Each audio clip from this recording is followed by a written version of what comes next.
All right. Let's make sure this is turned up.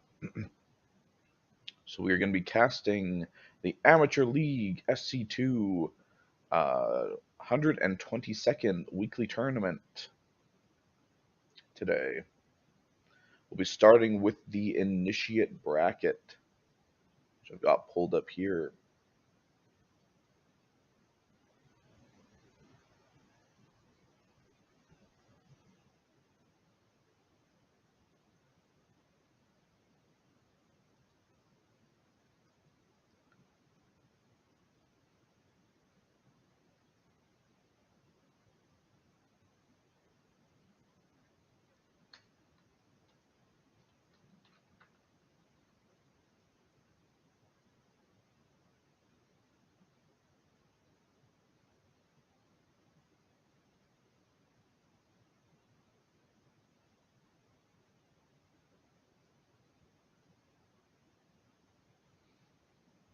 Just waiting on the go ahead from Glacius.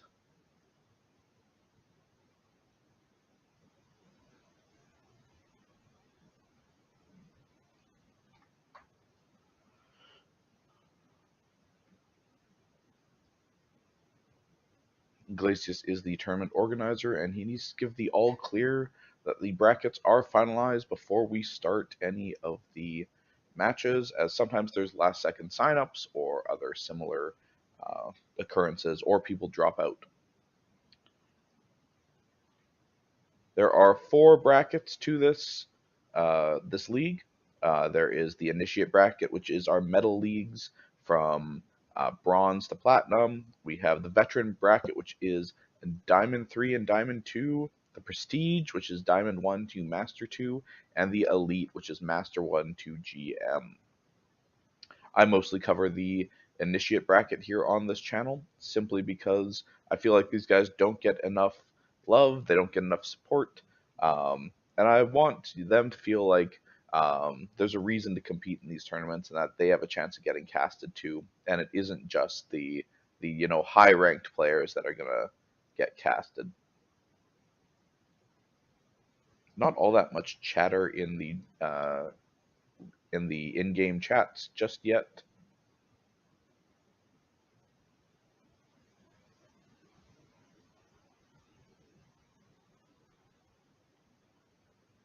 Let's go and swap over to the game view.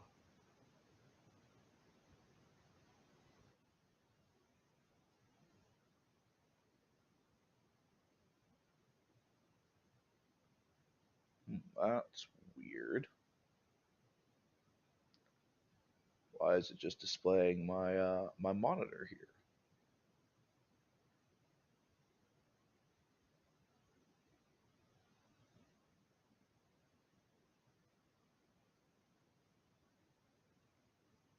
There we go.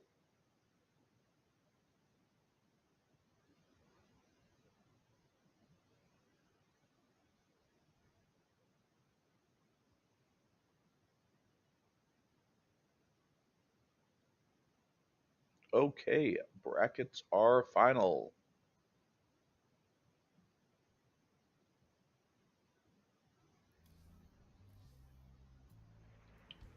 Let's see. Who is. Let's see if we can get Tebs and Ragnar.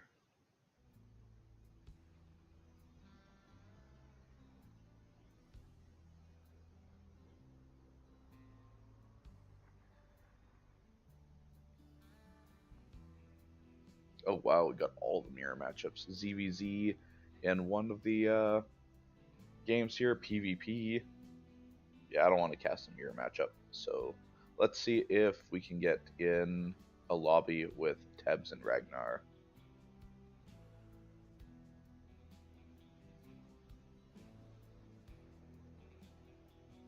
I don't even see Tebs online right now. There he is.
Okay.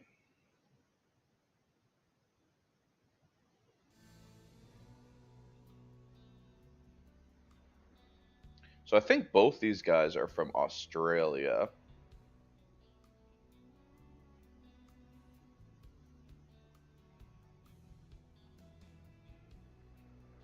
And I think Ragnar used to be called Zerg Tannis and changed his name recently.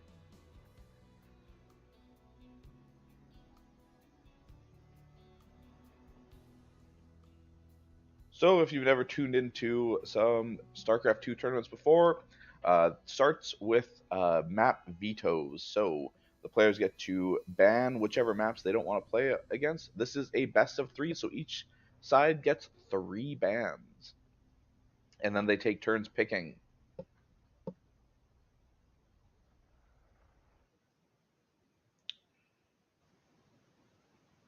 Okay.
Oh, oops, one of those emblems is wrong. That should be a Terran emblem.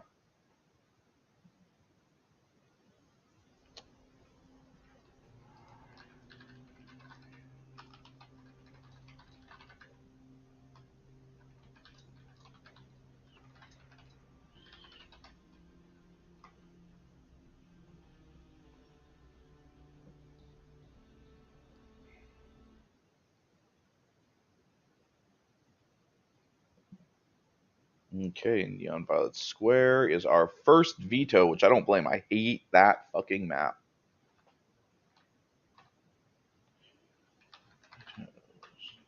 Neon. Looks like El Dorado is our second veto map.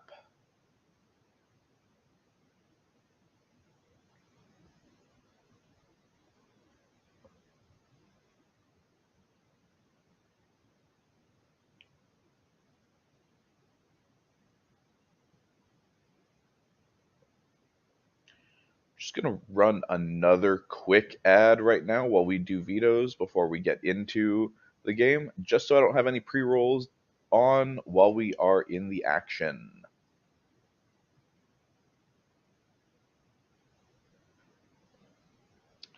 Amygdala is our third veto. King's Cove.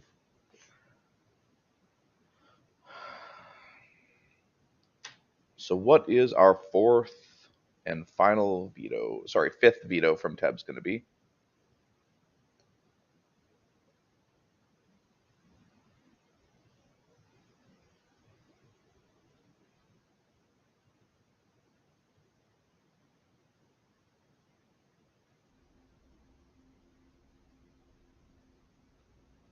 Okay, Tebs is choosing not to veto a last map. So then Ragnar is going to veto which one?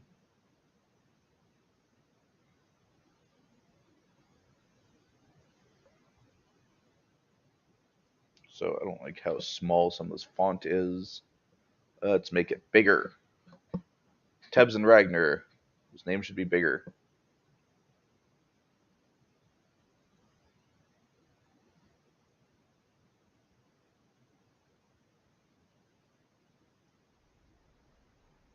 Okay, so Whispers of Gold is our last one.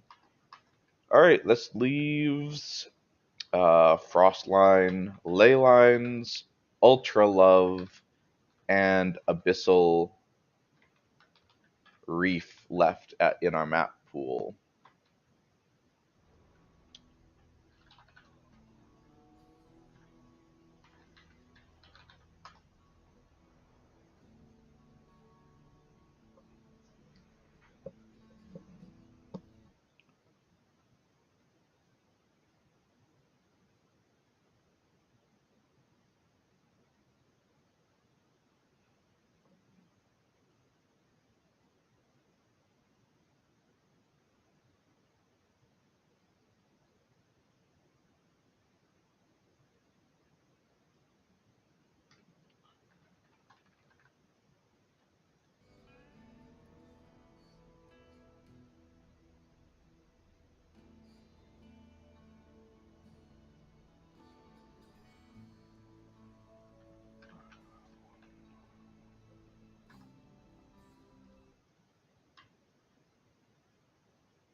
Okay, looks like map one is Ley Lines.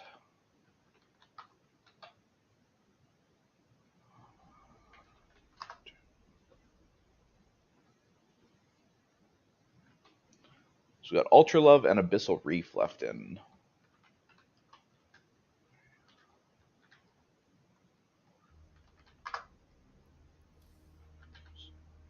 Not WCF, sorry. Observer plus plus. Create this one. We are going to go to Australia so that they have the best ping possible. Since it shouldn't actually affect me as a caster. But I guess we'll see.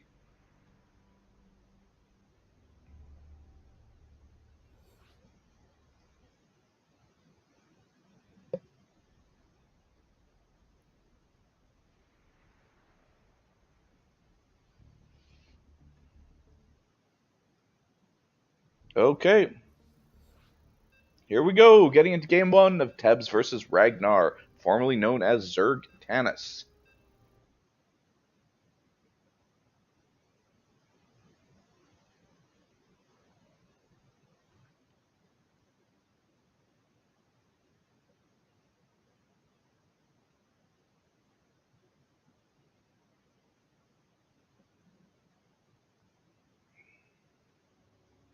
All right, let's get into the action here.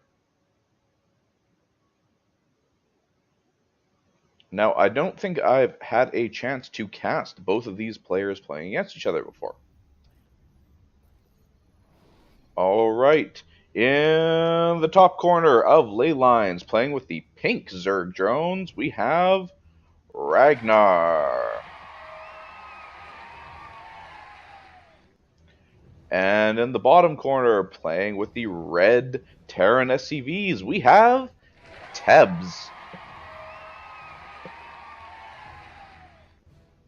Okay, so both these players came up against each other in the major tournament. I don't know if they played against each other last week. I didn't have a chance to cast those games. But Tebs knocked out Ragnar in the best of three in that tournament. So I'm very interested to see kind of what happens here. Does Ragnar have a trick up his sleeve? Something to deal with Tebs where he couldn't in that tournament? Both players playing very standardly. Supply depot, barracks, gas, hatch pool, and then I assume into gas here for Ragnar. The most standard of standard macro builds. No weird cheeses, no proxy hatches, nothing too odd going on here. Tebs is floating a lot of money right now, but I guess he doesn't really have the ability to build a whole lot. Is he going for a fast expand? Looks like that is going to be the case. So we do have a Reaper first coming up for Tebs. And there goes the CC.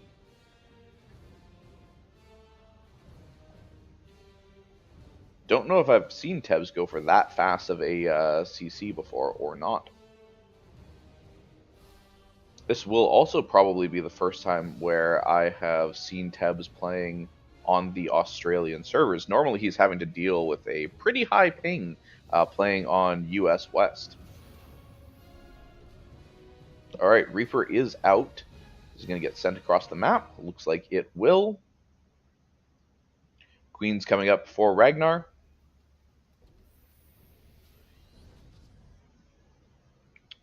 Couple of safety Zerglings up. Very important to have those safety Zerglings just to make sure you don't die to something stupid or take way more damage than you should from, you know, a little bit of Reaper harass or some Hellions. Reaper is kind of just sitting outside the base, but it will go in, get a scout. Ragnar has started Metabolic Boost, which is the Zergling speed upgrade. Teb's second CC is up. We haven't started a second orbital command just yet. Tebs is floating a fair bit of money. So it looks like we're getting a 2 barracks and a factory, I assume, into Starport. I'm assuming it will be a 2-1-1 build there from Tebs. That is a lot of Zerglings to start. Like, usually you do like 6 safety lings. That's got to be like, what, 10, 12 safety lings? Taking a page out of Dark's book. Oh no, he's not paying attention. The Reaper gets surrounded, and it goes down.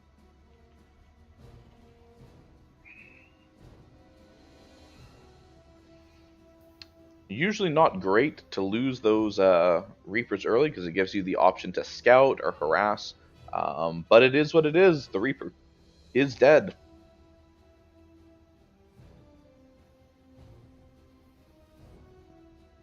Teb's a little lacking in the SCV production back at home, but he does have mules, which make up for a lot of that.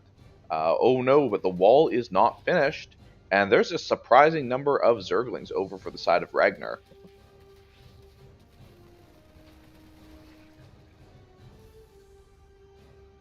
Mate, I think you need to go and finish this this wall before you go and bother with repairing it. Now, I do know Tebs likes to play that kind of marine tank style. So that's what I'm assuming we're going to see here today. Best to stick with your guns, with what you've practiced. And he has some really good marine tank pushes, especially when he combines them with some drops. I have sometimes struggled to deal with all of the pressure Tebs can put on with his drops.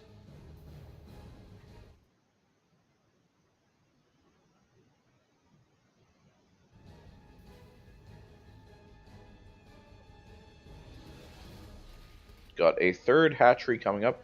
I do feel like some of these hatcheries are sometimes a little bit late from Ragnar. Like 5 minutes feels like a long time to wait to take a third hatchery or a third base.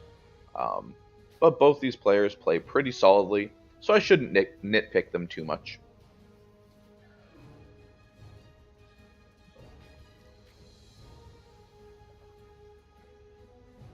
Alright, third CC for Tebs is up. It's turning into an orbital. And that is kind of one of the rules of Zerg, is you generally don't want to be behind your opponent in bases. It's actually pretty important that you usually be up, because Zerg typically does not trade very effectively.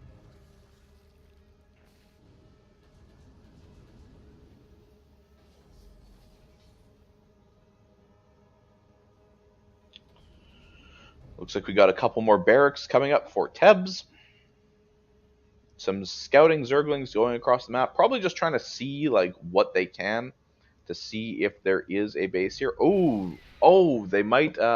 They're gonna spot this drop, and the second one should get spotted by the Overlord. So Ragnar should know that these drops are on the way, and that's something I think that Terrans often underestimate, is that when Zerg puts a Zergling here and here, or like an Overlord here, they can basically see everything that's coming across the map in terms of if you are following those kind of traditional flight paths with your Overlord, or sorry, with your medevacs. And so Ragnar should have a good idea of what is headed his way.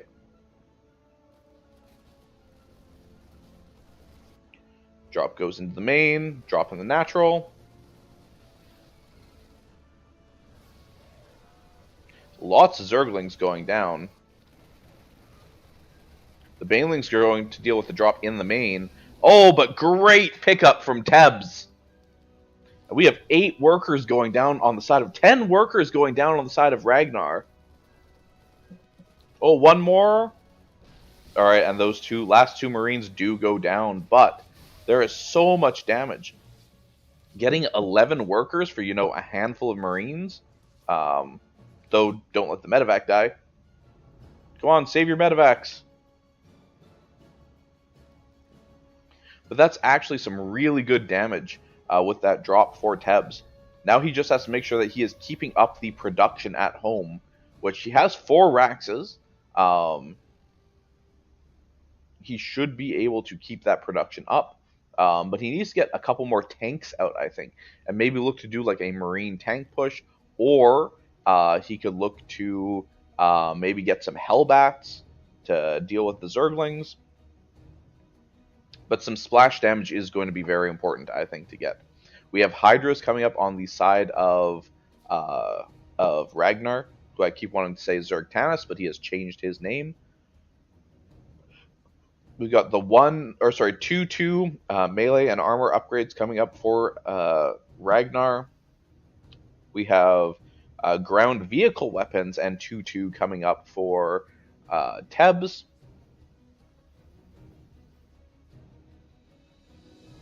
Really good play so far out of both players. 4th hatchery goes down on the side of Ragnar. Yeah, Tebs, I think, just needs to keep macroing up. Are we up to 8 Raxes now? 1, 2, 3, 4, 5, 6, 7. 7 Raxes. 2 more command centers coming up. Maybe he needs to get his rally point set because he's got a lot of Marines sitting in his main base, but he should know that there's usually an Overlord here, and I would like to see him take that out. Same thing with here. Get like a Viking or 2, or use your medevacs to give you vision, but you want to take those out. Tebs right now crushing it in the economy side, crushing it in the army side. 70 workers to 54 in a TVZ. Like, Zerg is always supposed to be up on workers here. And 93 army supply to 66. It is looking really good for Tebs in this moment.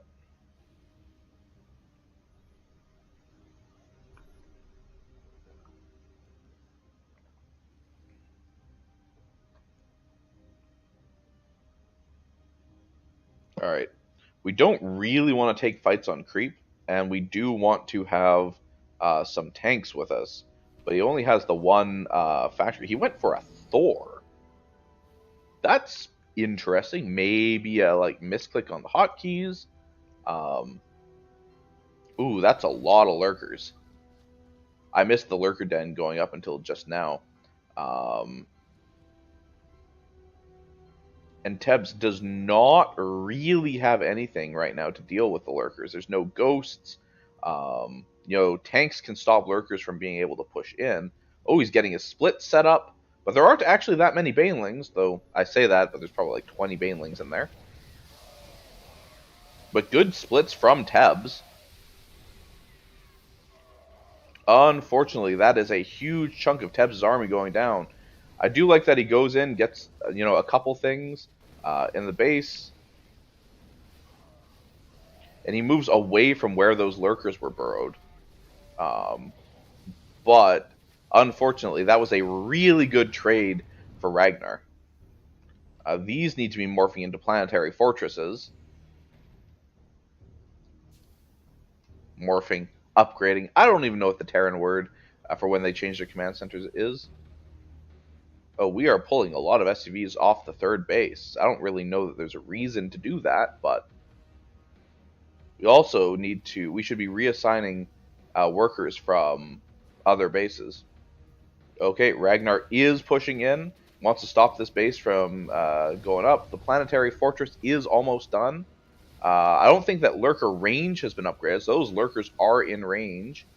They're focusing the planetary. Now is kind of the time to go and try to kill them. They don't have much support. Yeah, make sure you're repairing that planetary.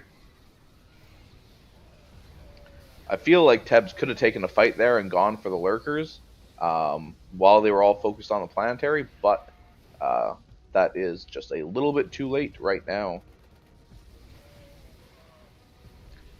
I do, though. I just kind of feel like Tebs has not had enough tanks. He's gone all in on the bio production, and the factories, other than that Thor, have been pretty much silent.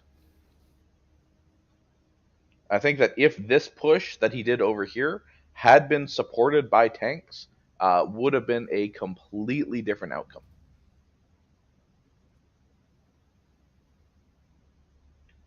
Brother, you are taking the base right next door and you're building on location? Brother, no.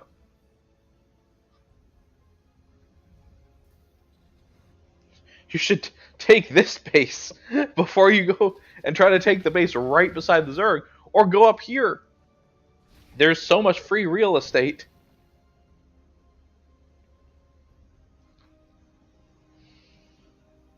Yeah, I don't know about that decision there, Tabs. That one was a little bit questionable.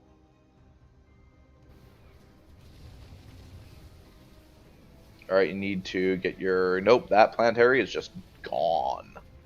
Wow. Alright, so Tebs had been doing really well, but I think he is struggling to stabilize right now under the pressure from Ragnar. And Ragnar really loves his lurkers. He is very good at managing them. I've seen him win a lot of different matchups, not just ZVT, but ZVZ, ZVP, using those lurkers. And this is an orbital. There is no protection for the SUVs, but you should be able to go and lift that off. You could have saved it. More barracks coming up. Apparently more barracks are the answer. We are going for a base trade. And I actually think that the base trade call is super smart from Tebs. You never want to base trade Terra, but you need to get those siege tanks sieged up.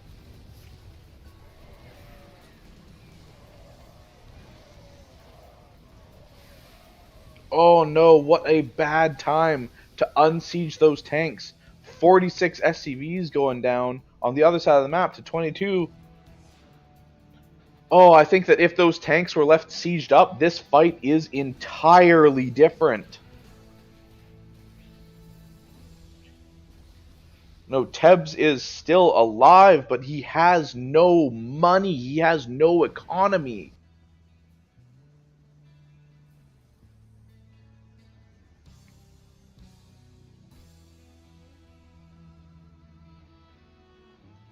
I did think, admittedly, the base trade call was the right trade, or was the right call. But unsieging those tanks when he did was not the play, because you had to know that army was probably coming in behind you.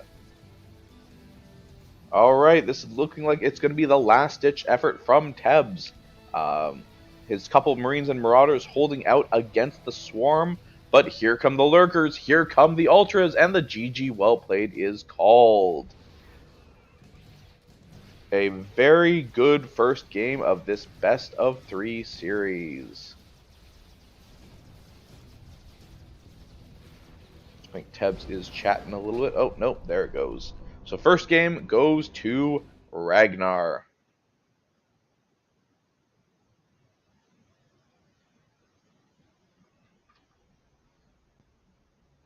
Tebs 0, Ragnar 1.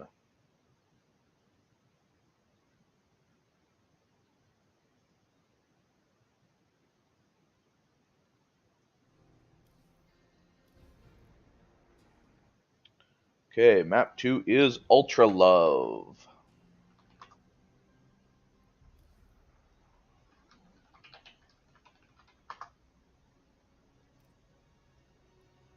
Oh, no, not plus guys, or plus bug fixes. Australia.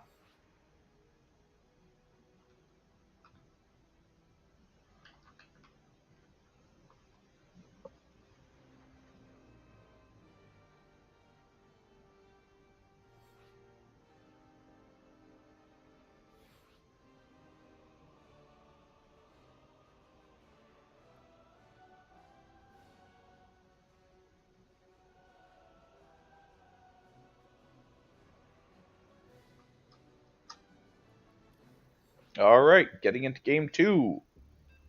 Tebs versus Ragnar.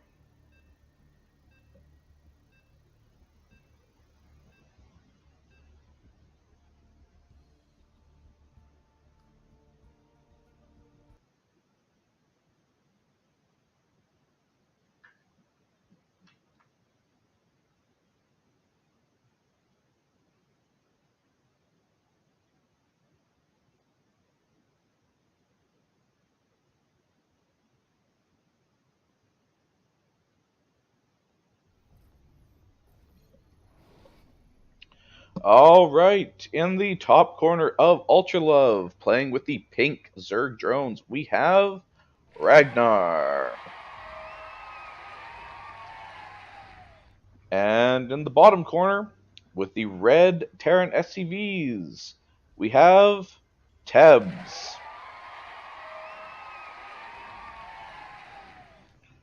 All right, hopefully Tebs can make some adjustments to his strategy and come back in this one.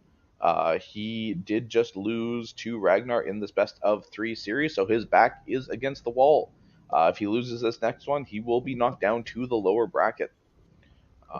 Honestly, both players played really solidly in that last game.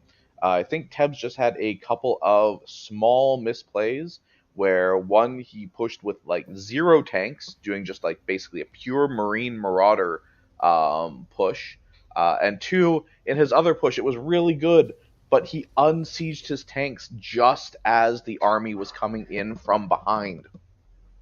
And I think that if those tanks are sieged up, that fight is entirely different with the splash damage and the extra damage of those sieged up tanks. Tebs had the advantage for most of that game. He was even in bases with the Zerg. He was up in army supply. But some really good Baneling connections kind of turned everything when he pushed off onto the creep. All right, so everything is standard so far. We've got naturals coming up for Ragnar. Command center is about to start on the low ground for Tebs. We're going a Marine first, so we're looking to snipe that Overlord. We're not going to bother with the Reaper Scout this game, and you know what? I respect it. I've seen a lot of players at this level who do Reaper Scout, and they just don't really get anything done with it. When you could go for like an Overlord kill or a little bit of extra safety at home instead. But that does mean that you have no idea what is going on the other side of the map. Come on, Marine, get that Overlord. Get that Obi. No information for you. All right, we got a couple of safety lings coming up. We got some queens coming up on the other side of the map. Ragnar had just hit 100 gas, so we should see ling speed go and start shortly. Oh no, it was so close. It was so close. Ragnar memeing a little because his Overlord managed to survive and get away to a pervert pillar. So yeah, ling speed is up. A lot of Zergs at this point, once they get ling speed started, will pull out of gas, and Ragnar doesn't usually seem to do that. He does not prioritize the mineral investment over gas. Though if he is going into some kind of roach play, that would make sense. Be even more important for Tebs to get up some tanks to help protect against that, or a Banshee would also be very good if the opponent is playing roaches.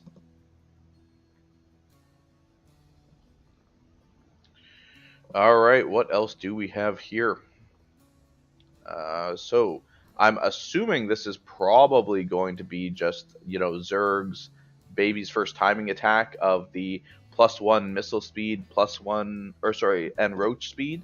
Um, but who knows? I'm never entirely sure what some of these Metal League players are going to do. 4 Zerglings, 3 Marines. This shouldn't be anything really to worry about. Raise the depot? Oh, no. No depot raise, which means that Ragnar gets the full scout of the 3 racks. And he's just going to be a little bit of a nuisance, attacking the tech lab as it comes up with the Zergling. That was a really good scout for Ragnar. Um, and kind of important to actually deny that, because now he knows exactly what he's going to be playing against. Okay, so we have the +1/1 attack upgrades for both missile and melee coming up for Ragnar right now. Tebs is finishing off the wall off.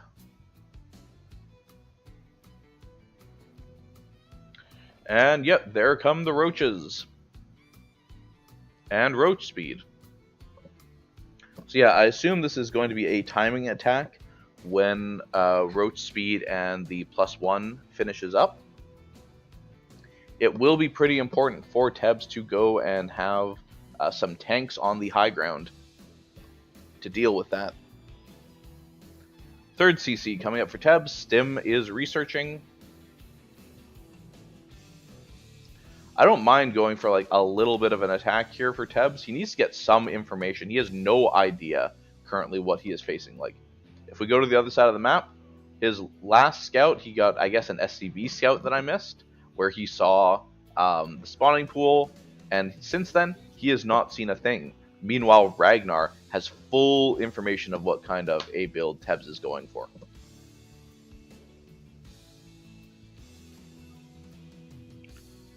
Okay. Okay, now's the first time Tebs sees that there are roaches on the field. Oh no, they're move commanded. Alright. Tebs gets the Zerglings, but these roaches are not going to just die that easily. But actually, a surprising amount of damage coming out from Tebs. Those Stim Marines are no joke. I think that if he had attack moved instead of move commanding a little bit earlier, that would have been better. Also, no medevac out when he started this attack. No tanks. Tebs is maybe feeling just a little bit desperate, a little bit under pressure. And I can't really say I blame him. When you get down one game in a best-of-3 series, you know, the nerves start to kick in a little bit. Because if you don't win this game, you know, you're either out or you're knocked out or knocked into the lower bracket.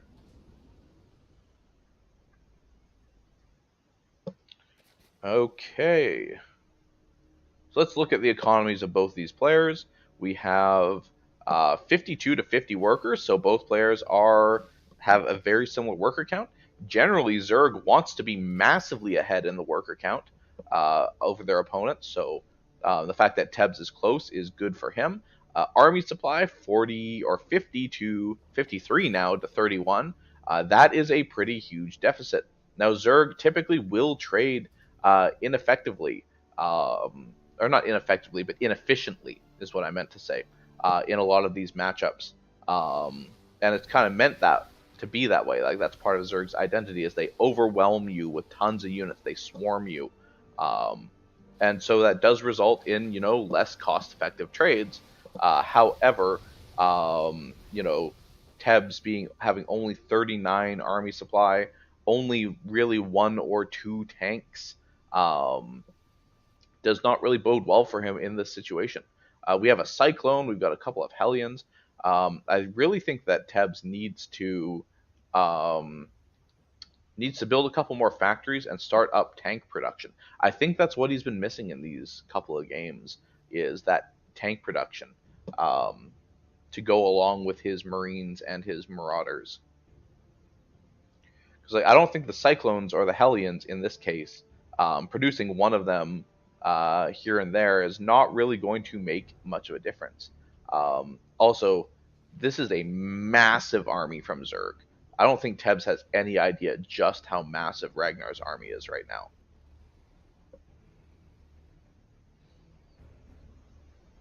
Oh, spots the Zerglings. Now Ragnar might think that... yeah, Ragnar doesn't see the expansion here. He might think this is just the expansion that he's going for right now, but... Ooh, Bile's coming down. This is a massive army for Ragnar. Yeah, Tebs just did not have enough enough units, enough support. Oh, these These Marines and Marauders just going across the map to die right now. Think that they were rallied like, I don't know about this fight, Tebs. Like, you keep sending in your army kind of piecemeal, one at a time. A couple of mules going down on this new base that is definitely going to fall. There's another command center down. Oh, I think Tebs is a little bit rattled. I think he's a little bit rattled. Yeah. And that kind of confirms it in chat. He's got really no army left. This is probably GG. Yeah, all these barracks up, nothing producing. 4K minerals in the bank. Just an unfortunate game. Ragnar came out swinging.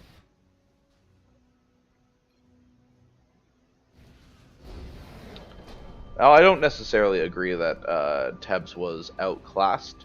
I think there were some really good looks, and just, a couple of mistakes kind of spiraled things out of control for him.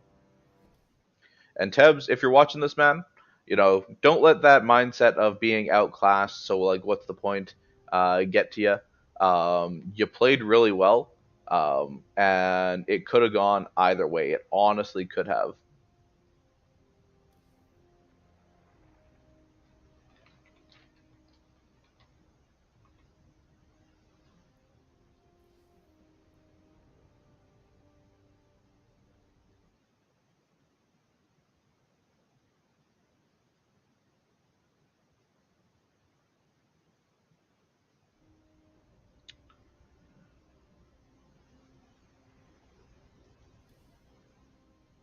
All right, I'm gonna see if I can get in on the Atlantine versus Flesh game.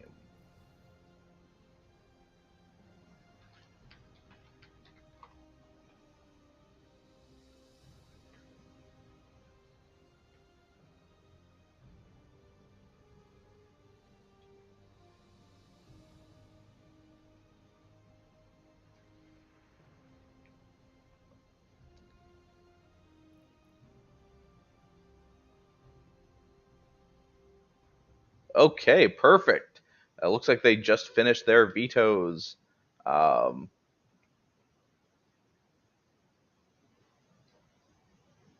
so we've got Amygdala,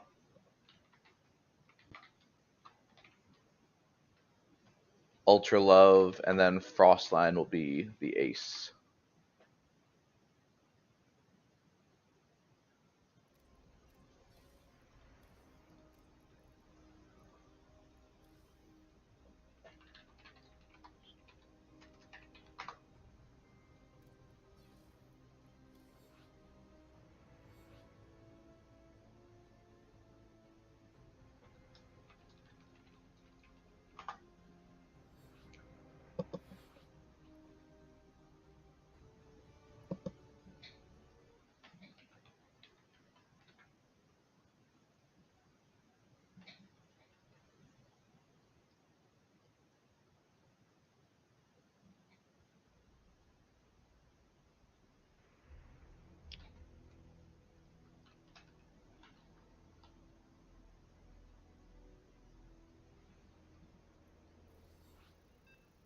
All right, getting into game one of Atlantine versus Flesh. A PVZ.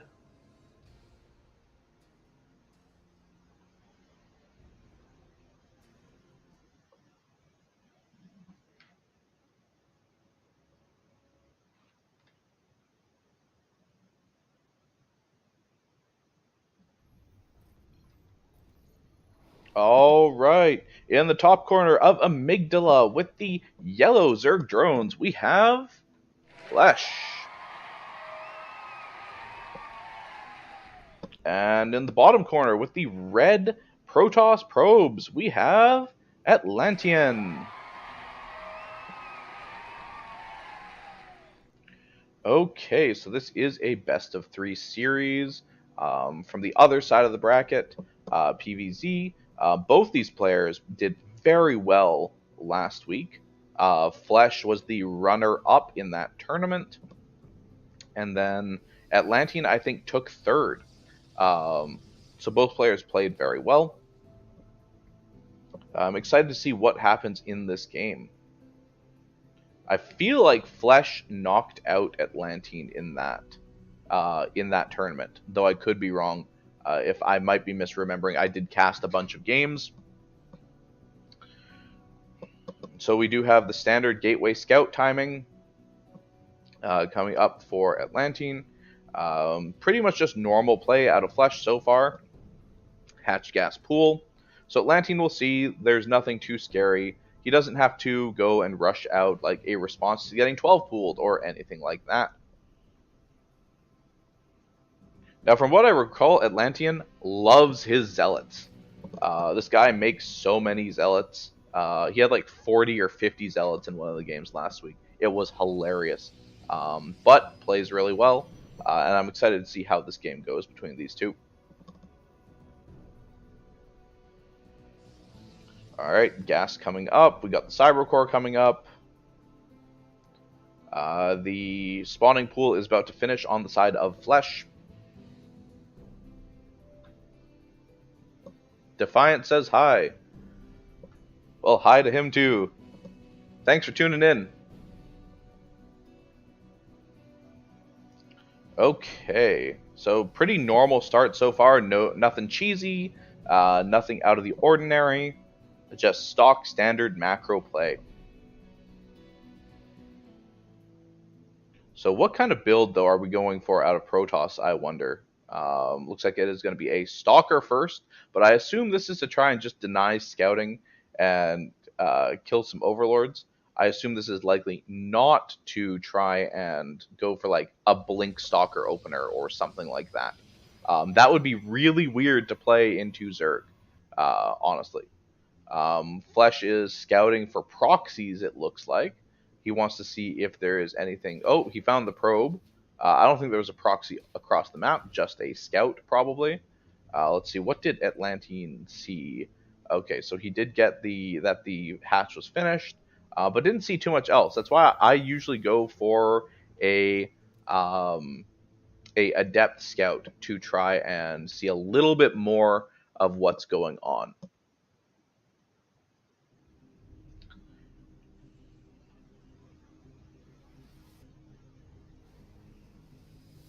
Just looking at chat. Can you stream my match in the lower bracket?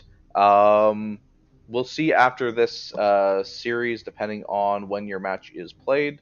I usually like staying with the upper bracket a little bit more, and I go towards the lower bracket at the end.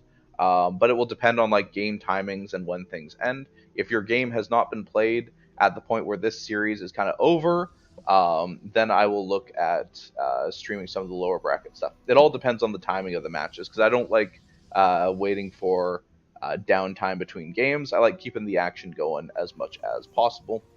Um, and I like casting whole series so that you can really see the adaptations and anything that the players are changing as they go along.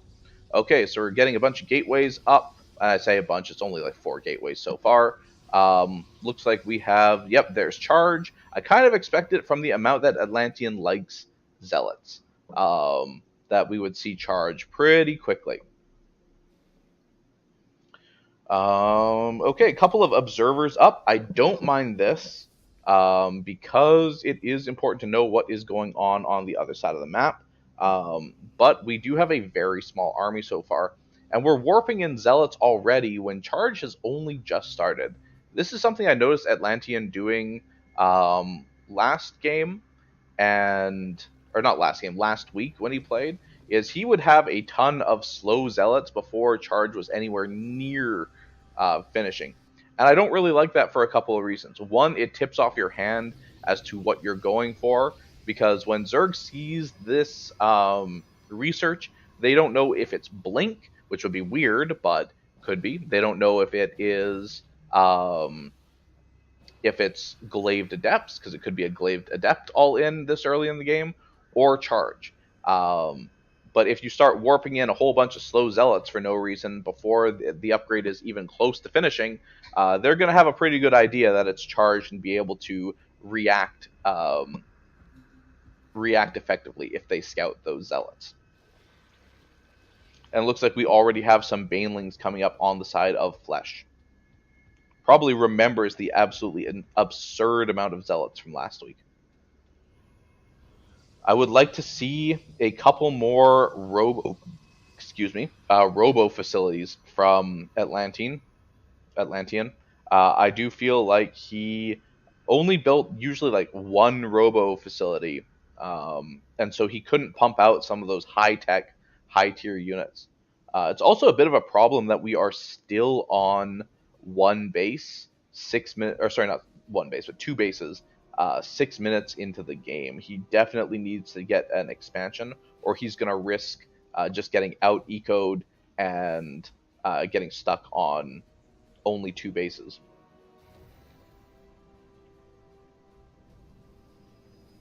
I think he has been doing hallucinated Phoenix scouts across the map, so I think he has a pretty good idea of what the situation is.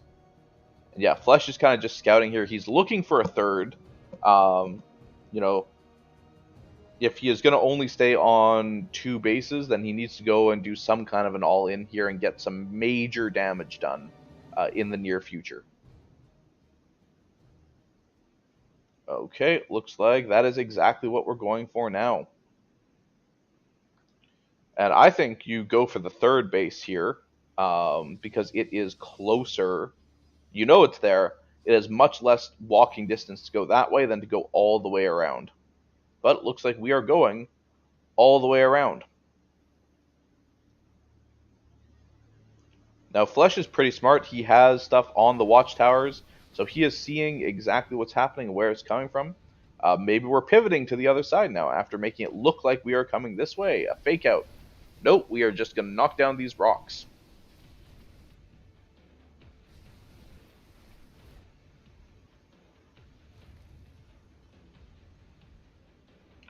Honestly, how many gateways do we have? We're up to 6 gates. I think that we split off some of these zealots and we go for a run by on this base while the bulk of the army goes onto this base. Oh, lurkers up for Flesh.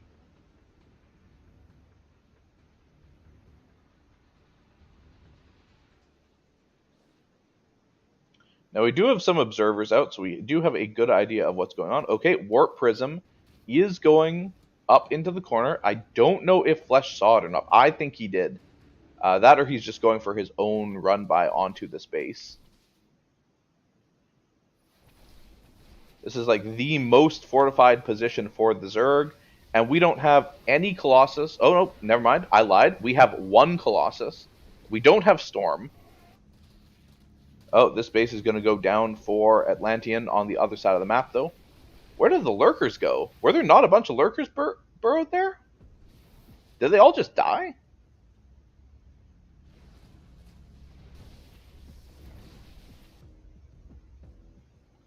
I'm just trying to figure out what happened to the lurkers, because I totally missed if they went down in that fight.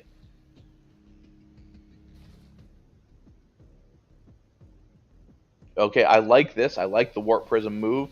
But we are losing what's left of this army. We stuck around for a little bit too long. We're losing those expensive units. No warp in just yet in the main. There it goes. Wow, that is so much Zerg just going across the map. It looks like we don't have a shield battery in the main base. What's our tech situation like? There are no weapon and armor upgrades for either side. 11 Zerg drones going down in the main base to the Zealot warp in. Now, you should warp some in here. Take out what's in the third base while he's busy dealing with the main. Really hamstring his economy. Flesh is down to 36 workers. And this actually is probably what is keeping Atlantean in the game in this situation, is the fact that Flesh is down so low on workers compared to him. But he is equal in army supply, and especially the lurkers in this army That's pretty scary. We don't have a lot of high-tech units coming out of Atlantean, and this was something I noticed was a little bit of a weakness in his play in the last tournament.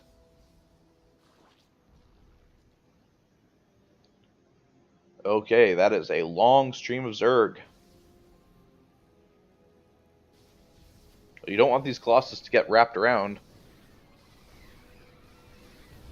Pull it back! Pull him back! Uh-oh. That is not good. Oh, I don't think he was paying attention. I think he was looking at the warp-in he was doing on the other side of the map, or the run-by. I don't think he paid attention to the fact that his Colossi stepped up and got completely wrapped around and destroyed. We do have 16 Zerg drones going down for the side of Flesh. Lots of damage being done, and he is struggling to deal with this Zealot Warpin.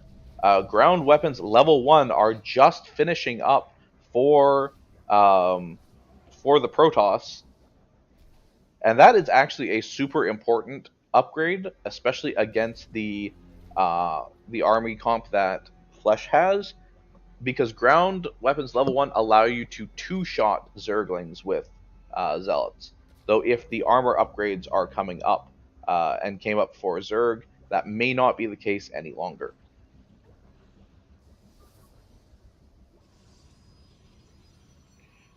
More gateways. The answer apparently from Atlantean is not high-tech units, it's just more units. I really want to see, he has the Archons, I want to see Storm. Storm, I think, would have been a game changer in some of his games last week. I want to see Storm. At this point, he's almost playing like a Zerg player does, where he's just trying to overwhelm his opponent rather than beating him with a better army comp. But if you're going to do that, you need to keep the pressure on Atlantean. Ooh, 3 more fuzzballs coming up. Morphing in.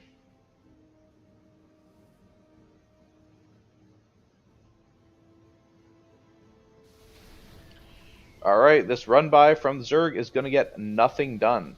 And honestly, just split off your Zealots, do like a warp-in, split off some Zealots, send them here, send the bulk of your army around the other side, and pincer them, and you should have this game won, Atlantean. This should be your game, like right now.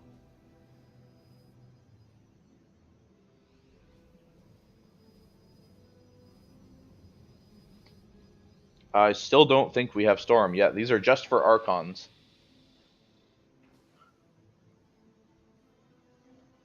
But yeah, you do a run by on one side to split his focus and to get some damage done, and you send the bulk of your army to the other, and you pincer them, and that should be this game won from this point where you are up this much army supply, you're up in economy. So come on, let's bring it home. For ire. My Protoss bias is showing.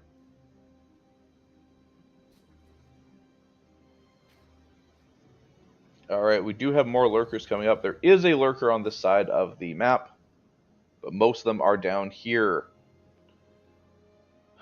Come on, man. Just go. No, split your army. Send a run by to the bottom section of the map. Come on.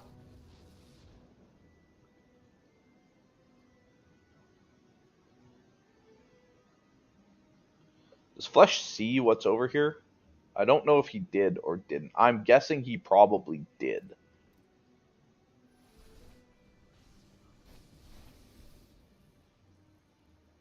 Jesus, these are just... Why do we have this many Zealots, bro? Like, it's actually insane.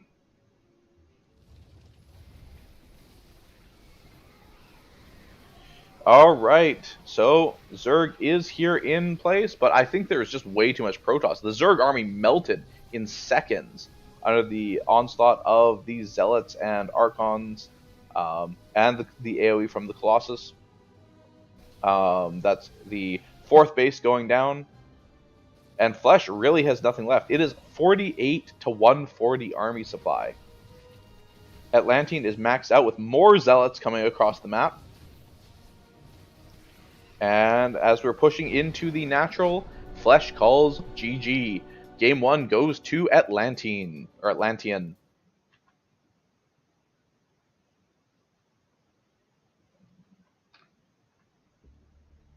Okay, map 2 was Ultra Love. Really well played by both players, though. Ultra Love.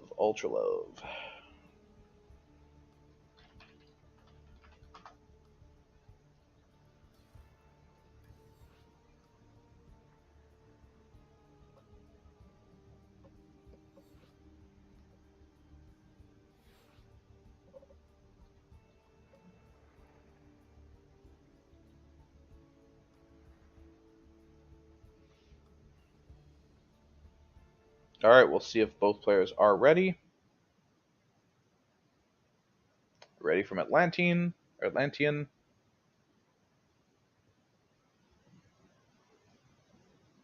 Just waiting for the go-ahead from Flesh.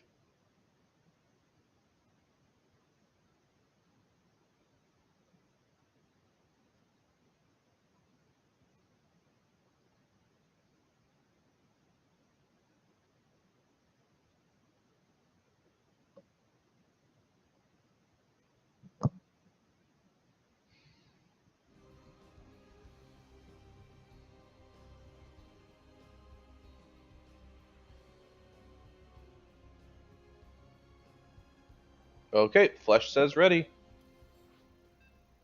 Here we go. Game 2 between Atlantean and Flesh.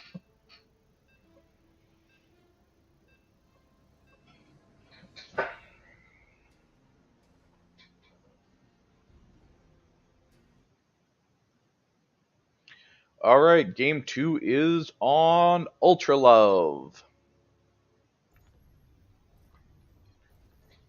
And in the top corner with the yellow Zerg drones, send them your energy. Let's get them on the board. We have Flesh.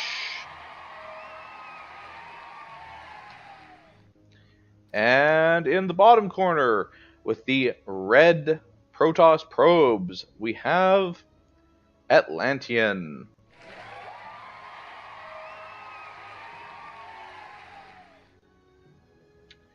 Okay, so that was a great series. You know, Atlantean is showing again how much he loves Zealots as a unit. He must have had at least 40 or 50 Zealots in that final attack in that last map. There are a couple of things I would like to see that would kind of, I think, elevate his play just a little bit. But you know what? He got the W. That's what matters. Flesh, on the other hand, should have a good idea of what he's going to face. I don't think that Atlantean's strategies have varied too much. And, you know, he just struggled to deal after the economic damage from the Warpins in like his main and his third. Struggled to deal with the just sheer amount of Protoss that was coming across the map at him. I'll be interested to see exactly what kind of adaptations both of these players make going forward. If you're Atlantean, you may not have to make any adaptations beyond what you already did. Force the enemy to adapt to you. Okay. So everything looks so stock standard right now. Nothing to even really talk about. Both these players going and with standard openers, you know, gate into Nexus Cybercore and Hatch Gas Pool. Both completely standard. No cheese, no proxies, no 12 pools. Nothing too weird here. Alright, Flesh does have the metabolic boost started. He has not pulled out of gas, so he's continuing to mine instead of prioritizing his mineral income. We're getting a scout with the Overlord, which there's nothing really to see in too much at this point. Ooh, we have an early Twilight Council. So if we are rushing out a Twilight Council, what are we going for? Are we going for charge even earlier? Are we going for glaives? Like, what is the plan here? Looks like we've got 4 Zerglings just coming across the map, just to probably be a little bit of a nuisance. You are usually supposed to chrono boost the first unit that you have coming out to make sure that it is there to block any kind of aggression. Now, usually against Zerg, though, you go an Adept first, as it is better against Zerglings, and you can pressure a little bit. But of course, you can't deny any Overlord scouting with an Adept. Okay, so we have a lot of Zerglings. That is a lot of Zerglings coming up for this stage of the game. Are we going to try and Baneling bust this? No, no. We're going into a Roach Warren. We've got a 3rd base coming up for the side of Flesh. Warp Gate is just about to finish.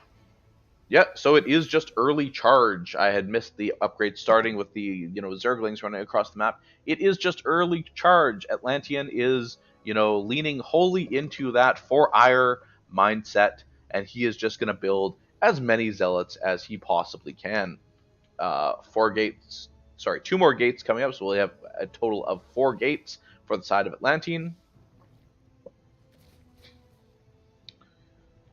Alright, so still no interactions really. Looks like there is an Overlord Scout going in. Stalker is taking care of it. Hopefully Atlantean has actually seen this, because he doesn't want his tech revealed. Oh no, it gets by with 8 health. What does Flesh actually get to see? Not much of anything from that position.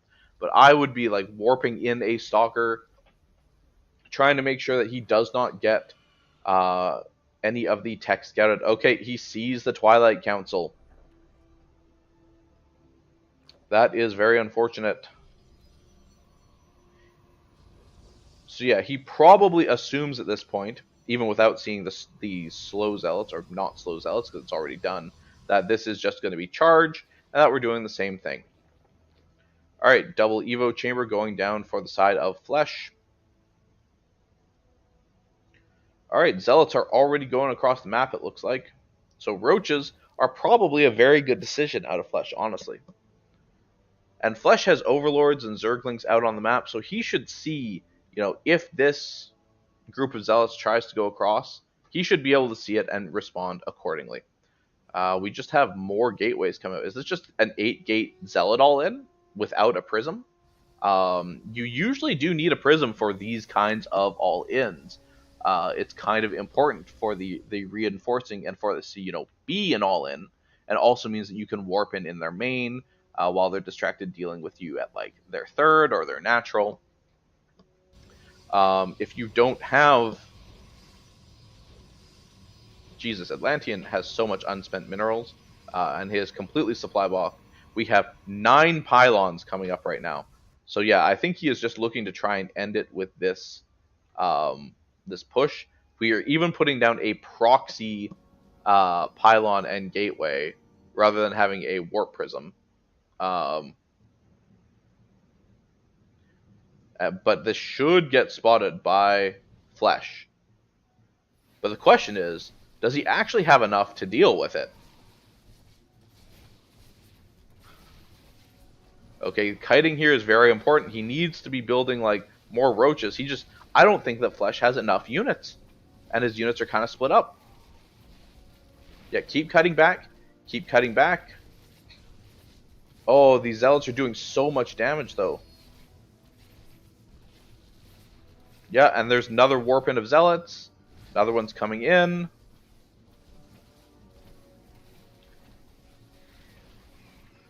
Unga Bunga Zealot style. More zealots are moving from the proxy. And this is GG. Flesh calls GG. Wow. That was a game. Just a 2-base zealot all-in out of Atlantean.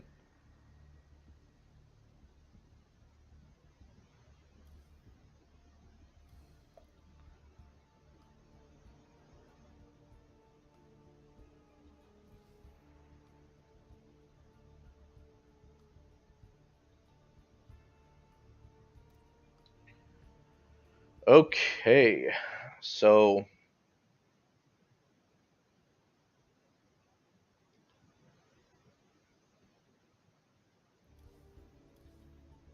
looks like Ragnar and Your Edge are playing right now.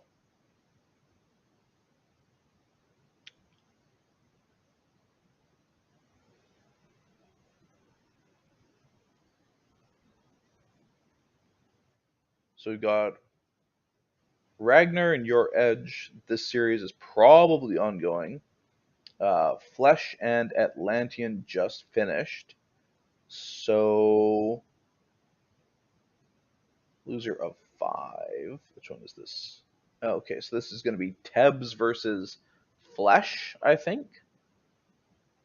Is that loser's bracket?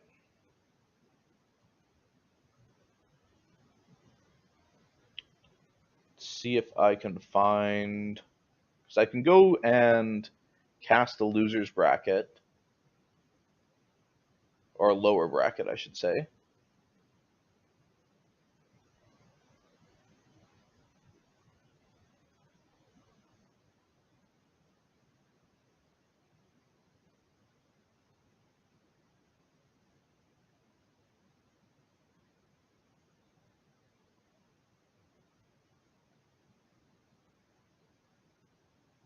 Hmm.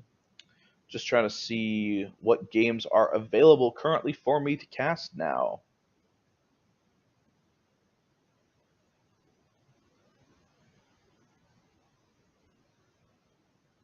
Oh, no, that's not a lower bracket game. Jackal's just got into a 1v1 from the looks of it.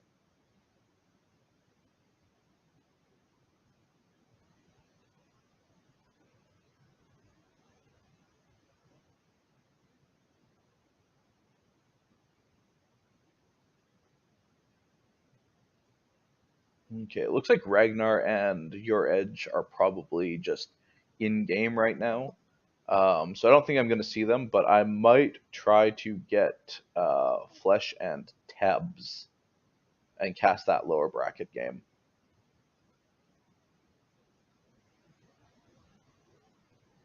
Where did Flesh go? Is he like not in here anymore? Oh, he might be looking at the replay.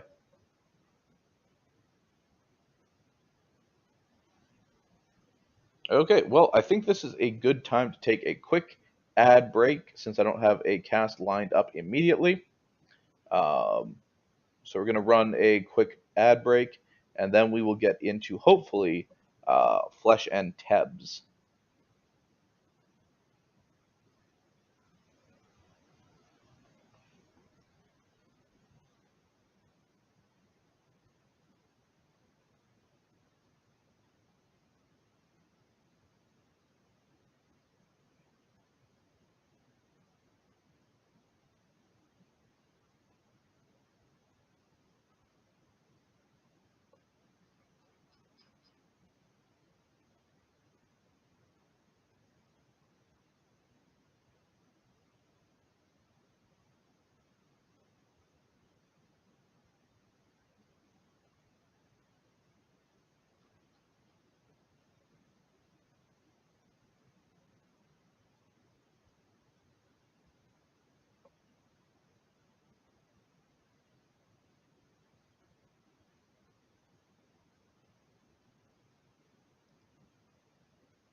Okay.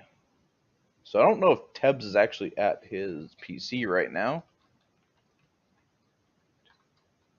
There he is.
Okay, let's swap back to my casting overlay. Okay.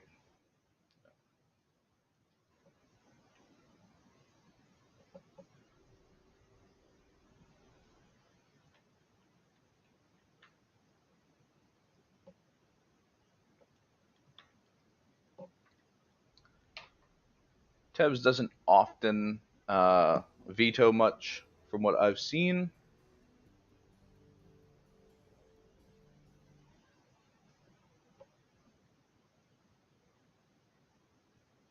Okay.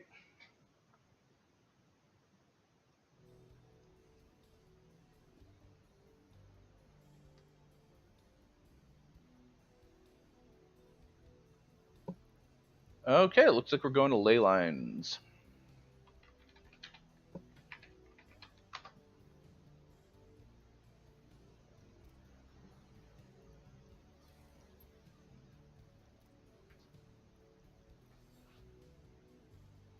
Alright, so Tebs is based in Australia, Flesh is in Europe.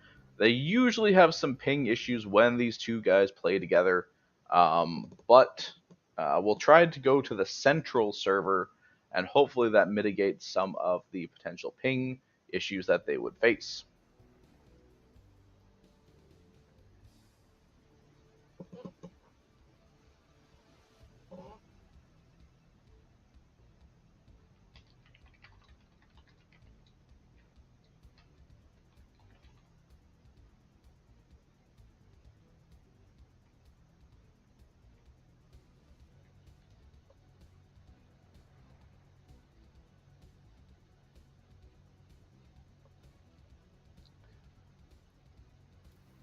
All right.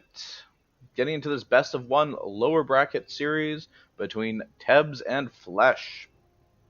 It just wasn't a good upper bracket series for me to jump into, so we're going to stream a lower bracket one.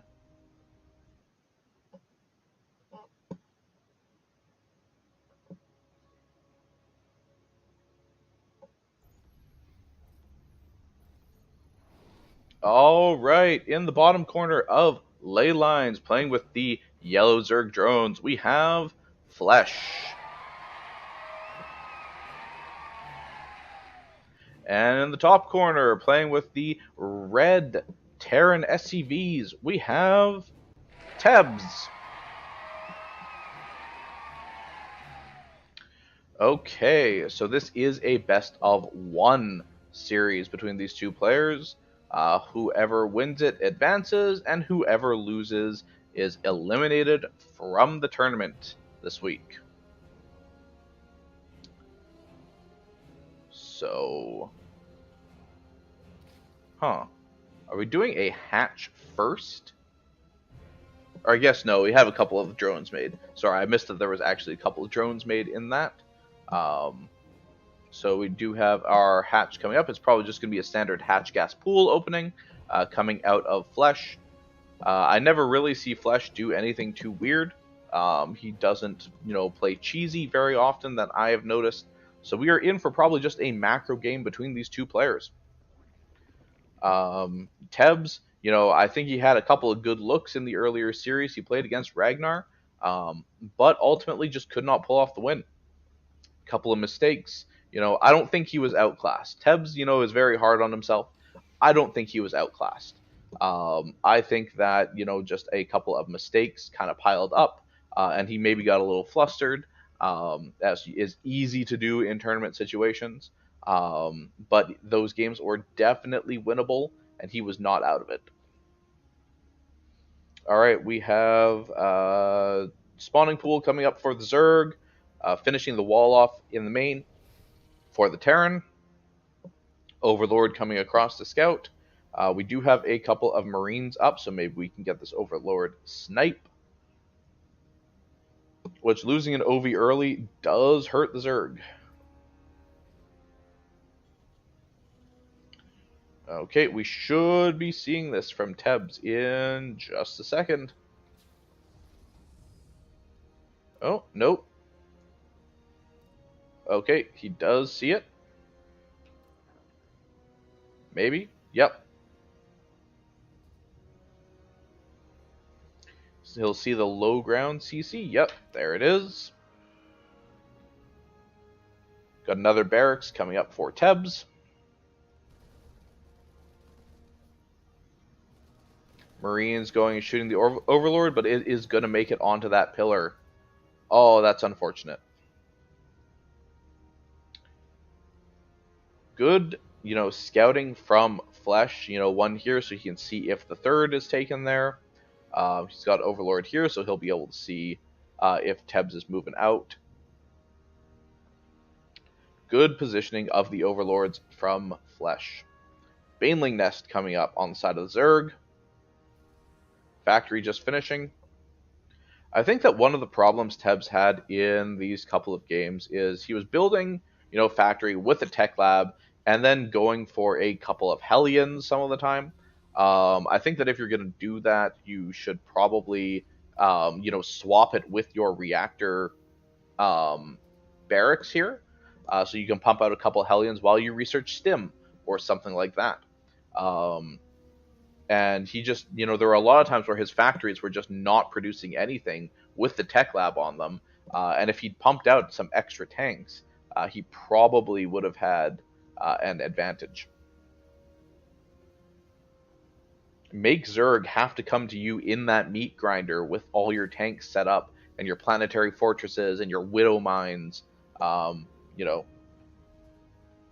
Don't necessarily have to rely on building like Hellions or like Cyclones. Okay, yeah, we are producing a couple of Hellions, or a Hellion. But I don't think that we're really going to go for any harass on the other side of the map with that Hellion.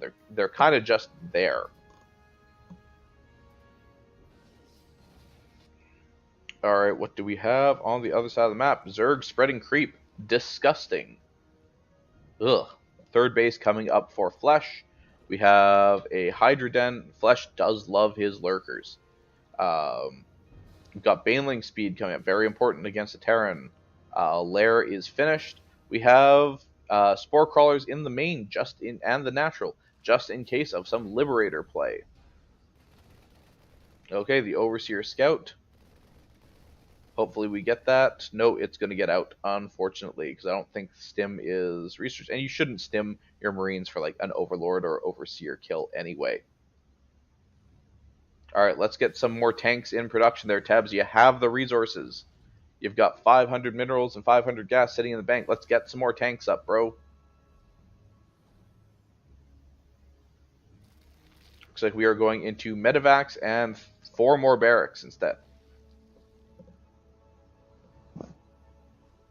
Okay, there's the tank, because we need more tank production. I really feel that the lack of tank production is what hurt him in that game against Ragnar earlier.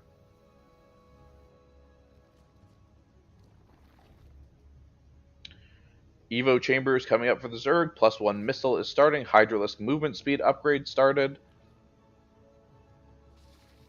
Both players kind of just happily macroing up. Tebs loading up a drop. But he knows there's an Overlord here. And he is going to fly right over it. But does Flesh see...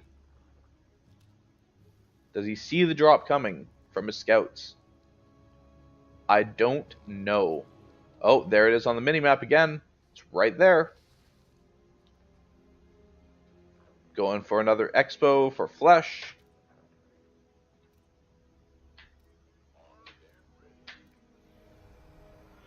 Both of these players, expanding, macroing, but here comes the drops from Tebs.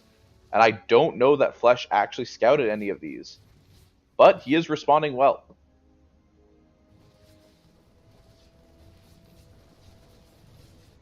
The Queens focus the medevac, so none of those Marines are going home.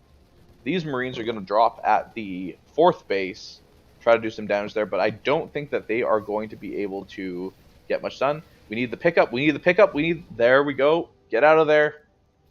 No, you picked him up. You gotta run with them after Tebs. Oh no, your Marines. Oh, that was just so unfortunate. It was such a perfect pickup, and unfortunately, the medevac did not boost away and died to the Hydralisks. Yeah, I do. I feel like Tebs needs to up his tank production in a lot of these games. Now, take anything I say in this commentary, and Tebs, if you're watching this in a VOD or later on, take anything I say in this commentary with a grain of salt. Terran is absolutely my worst race. It is the one I know the least about. Um, I am just looking at like from a perspective of having played against Terrans as Protoss and Zerg. Um, you know, I think that in looking at the army compositions, you would do better with some more tanks. We are up to 5 bases for Flesh. This is huge. 5 to 3 bases. But Tebs and Flesh are both on a similar number of workers. They have a similar amount of army. Um, okay, so the Zerglings go in. That was maybe an unfortunate misstep from the army control, but I don't think that these Hydras have enough. Yeah, they just don't have enough to deal with all these Marines and this tank. This might be a counterattack angle, but often Zerg is able to remax, pretty much instantly. Which is part of why I find them so frustrating to play against as Protoss. Because I cannot remax instantly. Alright, let's get a scan in Tebs and maybe clear out some of this creep. You don't want to take these fights on creep. I also think that... Oh, wow. No, he did not wait too long. He is dealing great damage here to these Hydras. Hydras really aren't that great against Marines. Like, I'm not going to say they're the worst thing. But no AoE, no... Their attack isn't particularly fast. I don't think Teb sees all these fucking lurkers morphing in. Alright, gotta take some of those out before they finish morphing. Or were those Banelings the entire time? Whoops, Banelings morphing in. Um, Still, this has been a great fight for Tebs. And what's the big difference between this and his games against Ragnar? He's got the tanks here. He's got them sieged up. They're ready. Now let's keep moving tanks across the map. Do we have tanks in production? Yes, we do. Force Zerg to go into that meat grinder. Alright, 17 drones going down. This is absolutely massive economic damage to Flesh. The army of Tebs, 75 strong to 30 for Flesh. I think that we are looking at Flesh's final moments in this tournament as those Banelings get hit by the Marines. The Lings do come in behind. They do get those tanks. But I think that there is just too much Terran here. And if Tebs keeps rallying his forces across the map, these reinforcements getting there, this should be game over.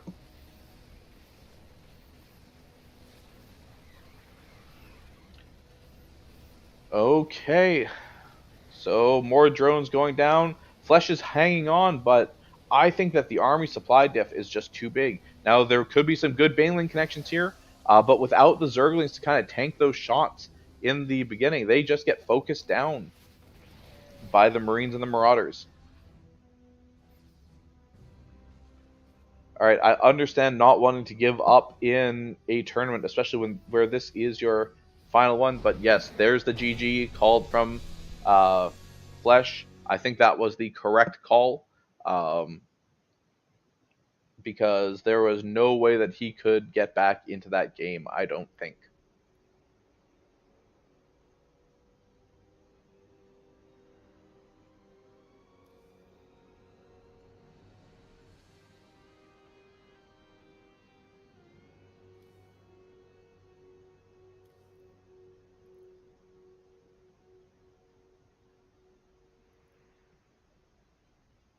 Okay, let's take a look at the bracket.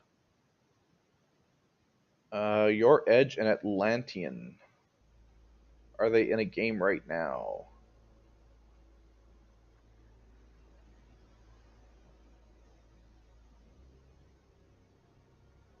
Looks like they are, unfortunately.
All right, what map are we going to?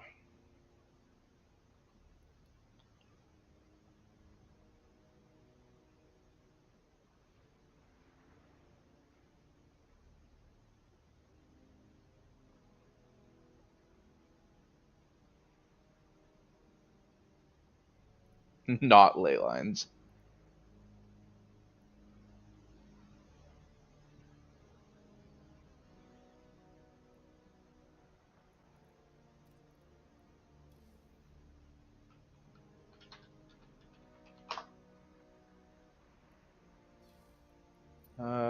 They're both in Australia.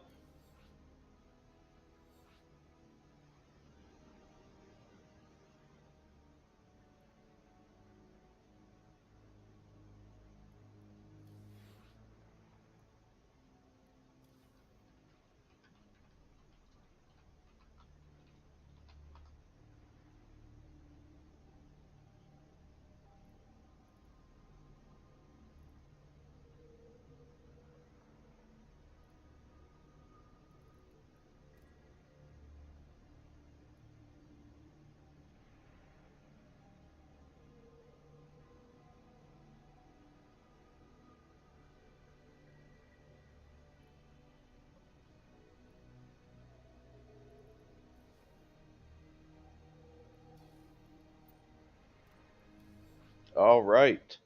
Let's go to Amygdala for this best of one between Tebs and Ragnar.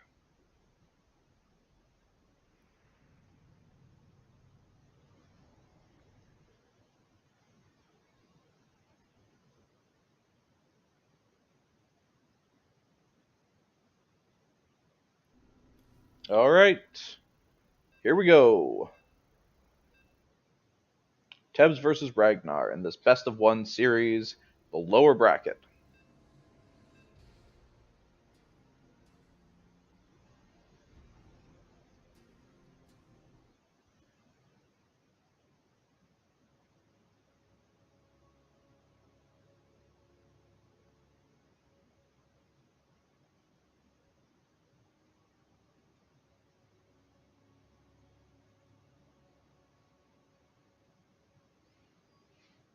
On Amygdala. Amygdala is such a weird map. Like, it is honestly such a weird map. Okay, in the top corner with the yellow Zerg drones, we have Ragnar. And in the bottom corner with the red Terran SCVs, we have Tebs. So both of these guys faced each other in the first round of this tournament. They are now meeting in the lower bracket semifinals, I guess this is. Again, having been knocked out by different people and had to go up through the lower bracket. This league is double elimination, so just because you lose your first series does not mean that you are out of the tournament. Um, so Ragnar did beat Tebs before, but Tebs had some good looks. Like, it was not that he was completely outclassed, despite what he may say and think. He had a chance to win in each of those games. So both these guys are playing pretty standard, which I'm actually a little bit surprised by. Ragnar, when I first watched him, it was just nonstop cheese. When I saw the first series, I think he played in this league back in January. It was basically nonstop cheese. Um, so if you are playing a uh, a best of one series, sometimes that is the time to bring out that cheese. You know, you put your opponent off guard. You put them on the back foot. You catch them with something unexpected, maybe like some proxy reapers, a proxy hatch, a 12 pool. Who knows? Um, but it doesn't look like we're going to have any of that. Both of these players, I think, are playing standardly. They don't want to die to something like stupid. They don't want to have, be knocked out by failing a cheese or something, which I respect. I'm just saying that sometimes, in these best of one situations, that is absolutely the best time to whip out that cheese you've been practicing. All right, so pretty stock standard game. Nothing too crazy. We have 0 scouting, not even an SCV scout from Tebs. He sees nothing on this map. And then on the other side, we do have some overlords split and moved around. We do have some Zerglings coming up, and maybe we're going to go and harass with those Zerglings. Just a little bit of early harass from Ragnar because there is that low ground CC being built. Okay. We have the factory up, and let's get a tech lab on that right away. Or are we going to go... Oh, we're actually going double factory. Are we playing mech Tebs? Is that what we're doing here? Oh, wait. Zergling's on the command center. They get gunned down by Marines. I'm not opposed to mech. I'm not opposed to Hellions. This is a little bit out of the ordinary for what I usually see coming out of Tebs, but that's totally fine. I will say I'm not usually a fan when it comes to you're in your best of ones, everything's on the line. Trying something entirely new and untested. I think it's usually better to work on what you have practiced. Okay, that is a tech lab going down. That's very important to go and get so that he can start his tank production. Okay, we got a couple of Evo chambers going down. Ragnar's Evo chambers are usually in such a weird place. Usually I would put them at the front to limit the amount of damage a Hellion run by can do or something like that. He always puts them in such weird places to me. But you know what? That could be just, there could be a reason behind it, and I just might not understand it.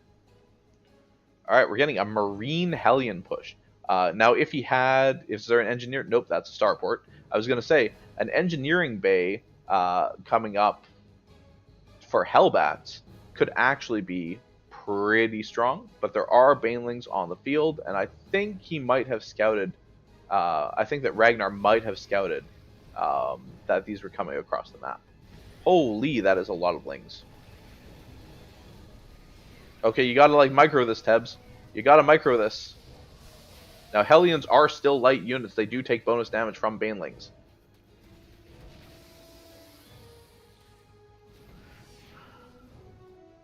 Okay, well, you know what?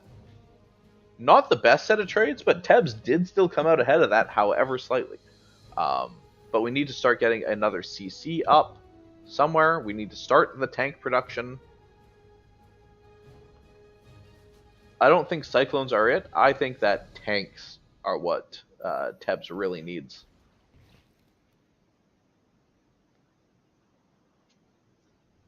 Okay, these units just sitting out in the middle of nowhere, get them back to base. Don't just lose these units for free. That is so many Zerglings. Oh, you need tanks up. Yes. Oh, no, that's a hole in the wall. That's not a full wall. Tebs, I feel like we saw this last week. Brother, that is not a full wall. Does Ragnar see it? He might. Oh, he might know.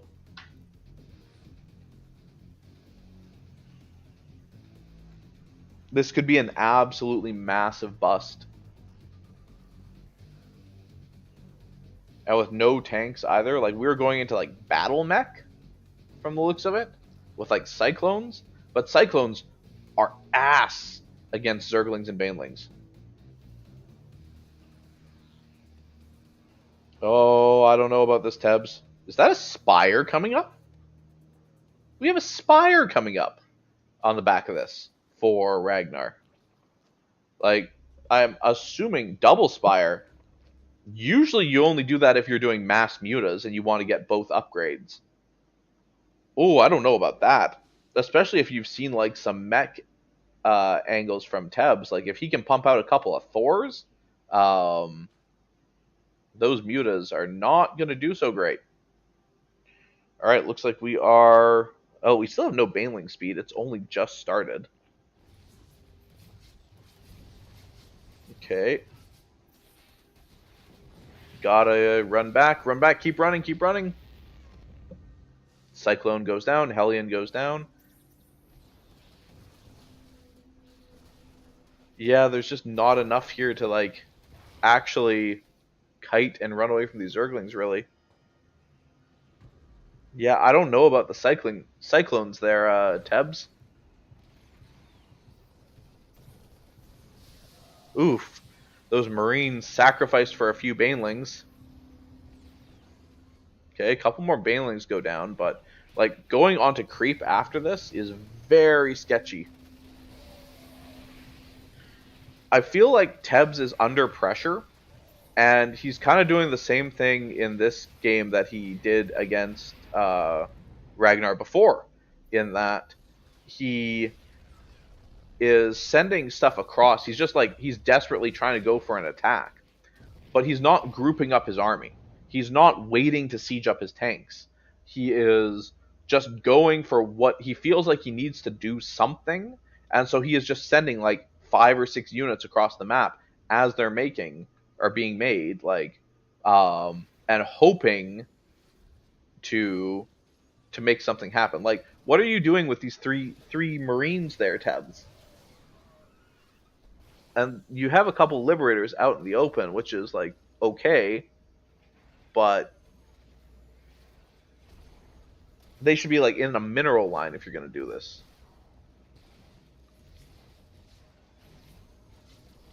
And oh, he should see the mutas popped. So now he sees the mutas, or at least he should see the mutas. So he needs to get down turrets in every base. And hopefully he scouts Tebs. He does not scout the double spire. But like, we need turrets down in every base. You know that there's mutas, bro.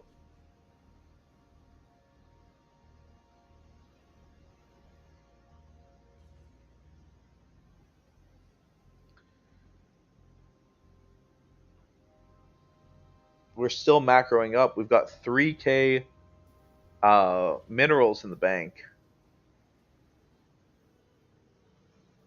Do we have an armory?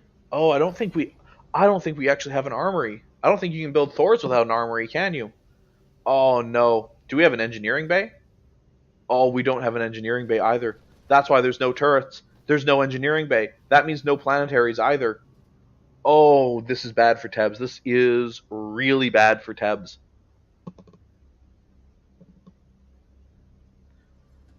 2-2 ground, melee and armor finishing.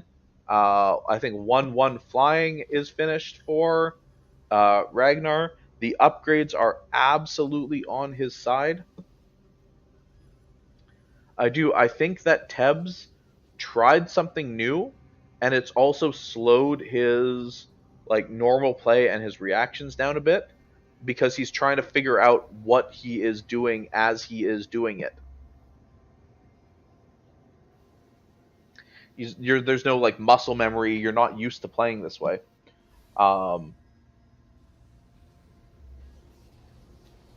Yeah, but that is not good. He needs these engineering bays. He needs to start getting turrets down because of the Mutalisks. Oh boy. Tebs is down 30 army supply on Ragnar. And like he got a bit of damage done, and he at least like killed some units and traded somewhat evenly at the time. But now, no, Tebs, no, no, no, no. This is not the play. This is not the move out angle. You do not have enough.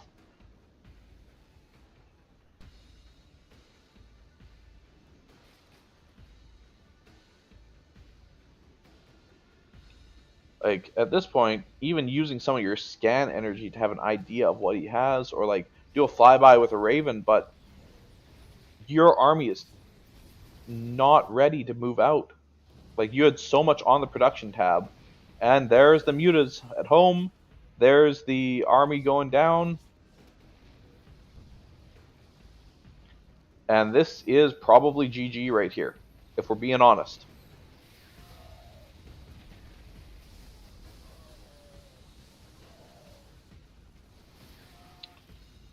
Oh, this is a feels bad man.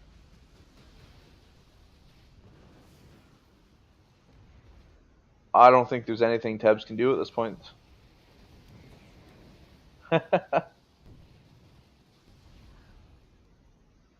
Yeah, I think there's maybe a little bit of tilt here.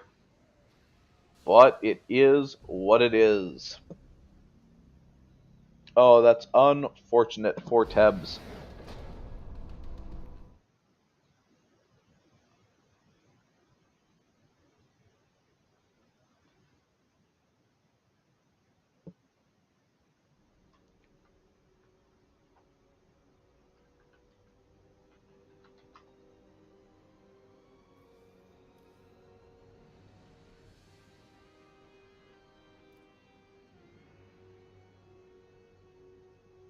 Okay, let's see. What is there?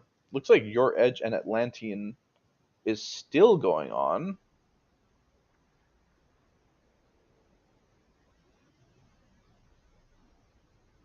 See if I can maybe find an idea of what the score is for that. What was the last one I watched between them? This one. Nope, that was Tebs and Amygdala? Yeah. So it looks like a 1-0 loss. They might be in game 2.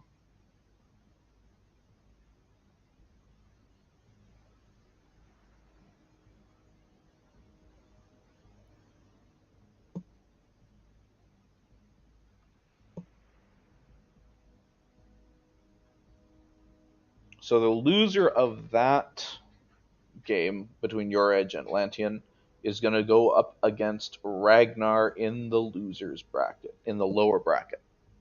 Um, Not sure who it's going to be. Not sure how far in they are right now. Actually, let's see if I can. When did they last finish? They finished their first game 13 minutes ago. So they have been playing for probably about that time, um, which means that I am not sure, how the game is going. Oh, actually,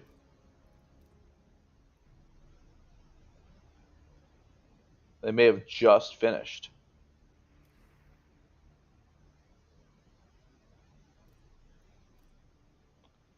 Oh, Atlantean lost both games, it looks like.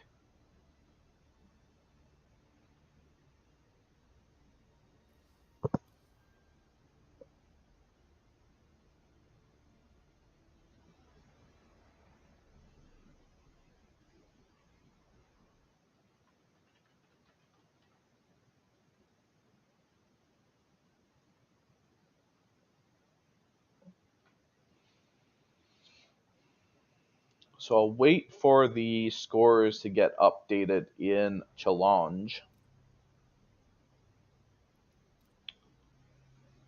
And then I'll see about inviting Ragnar and Atlantean.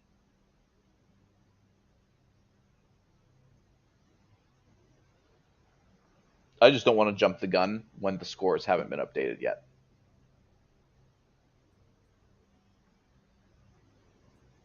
And they might still be chatting a little bit too.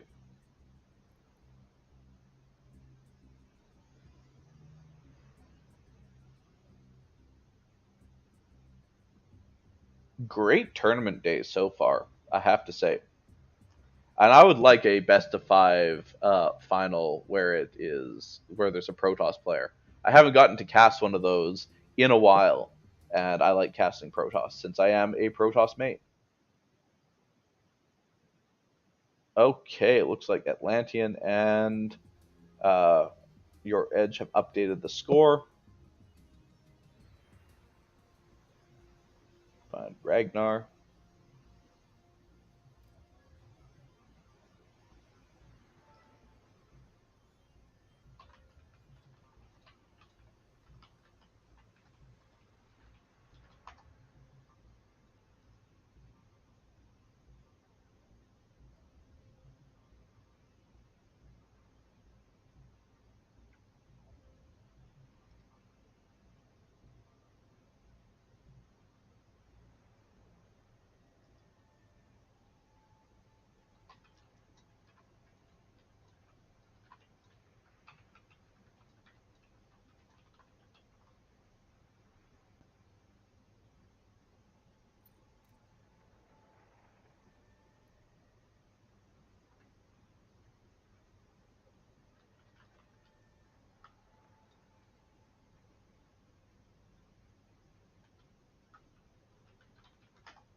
Starting to add now.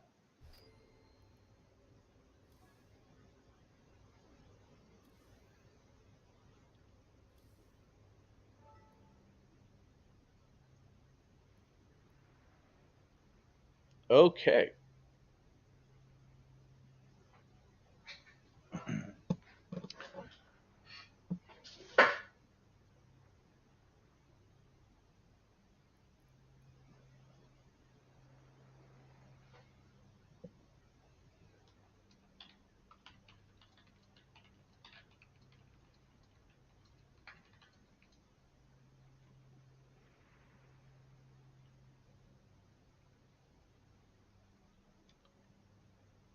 Ah, oh well.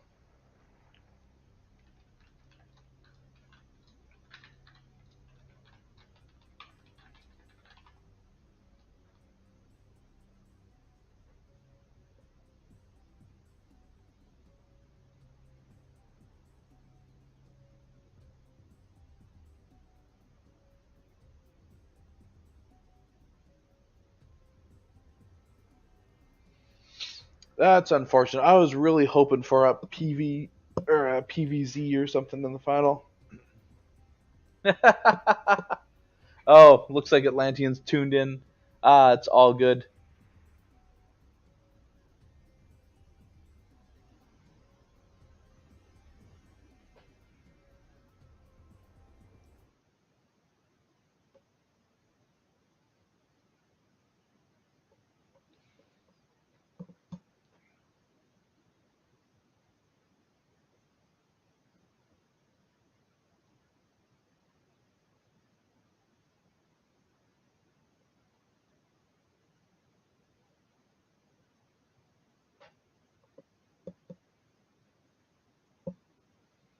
All right, so another third place finished for Atlantean. He's been playing pretty solidly, I have to say, in these tournaments.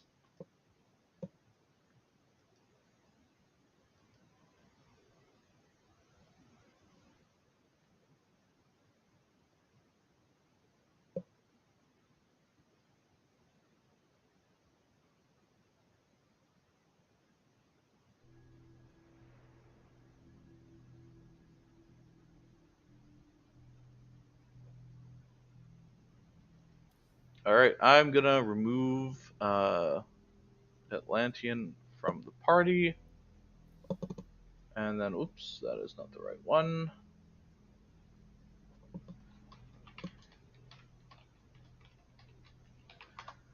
Another ZVZ final.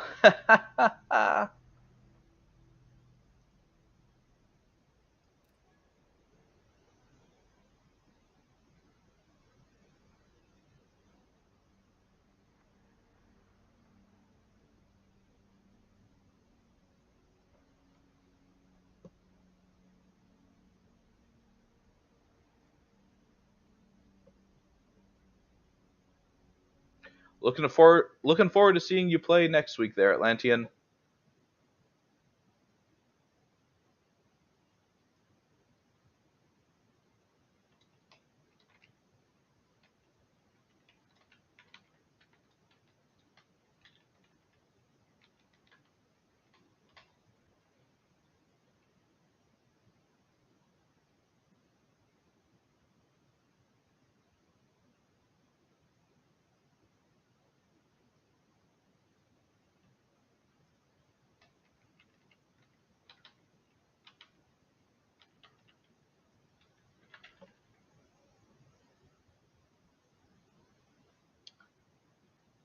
Jesus, this stream name is too long. Too long when updated for the final.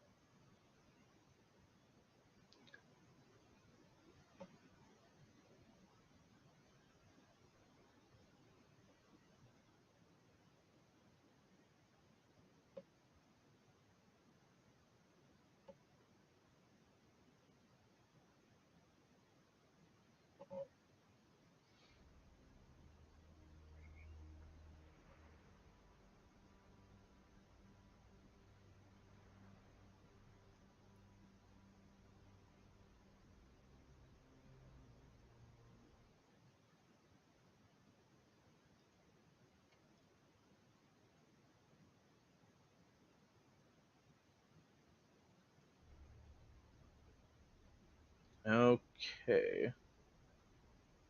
So he is away right now. That's not really surprising. I wouldn't have expected to be playing like right this second, when there's still another series to go on.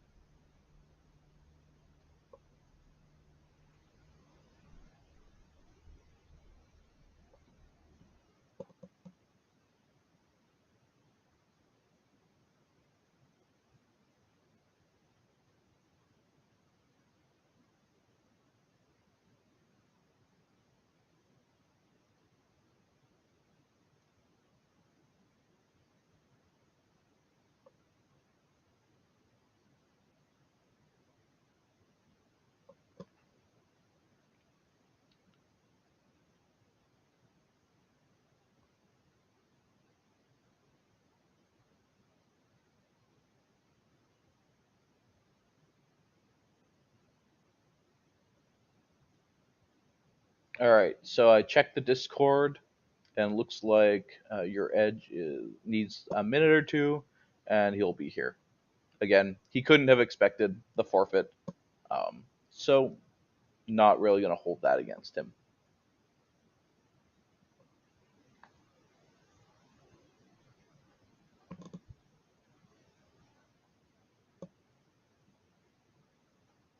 All right, another initiate bracket ZVZ final.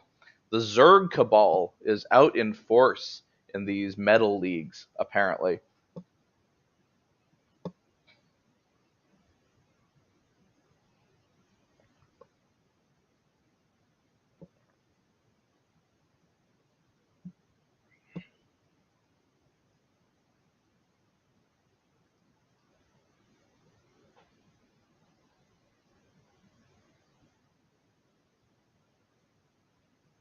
We need more Protoss and Terran stepping up and deal with these Zerg players.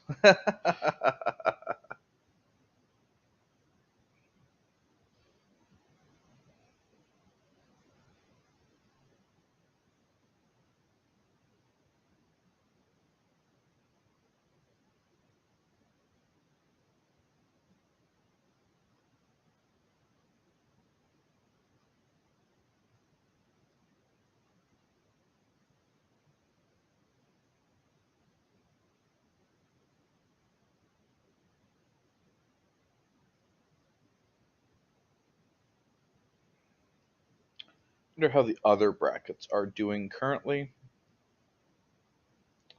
Are any of them still ongoing? Okay, it looks like the veteran bracket hasn't finished yet. The prestige is still ongoing, I think.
Flesh, there was a forfeit because Atlantean had to leave. He had a commitment or something he had to go to, so he couldn't stay to play out the final, unfortunately.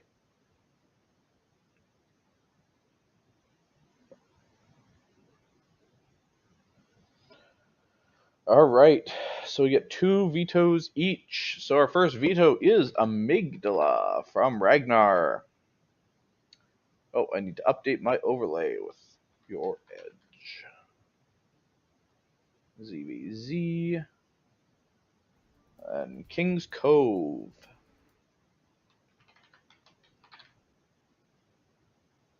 Abyssal Reef.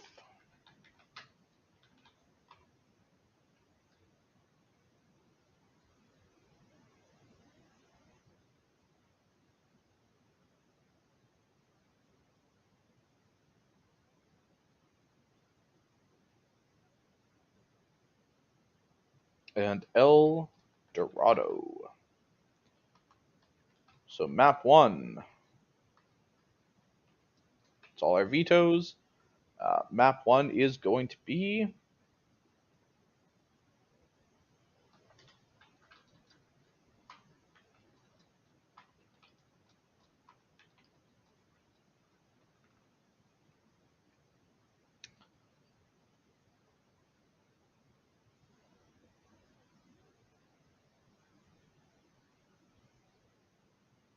What is map 1?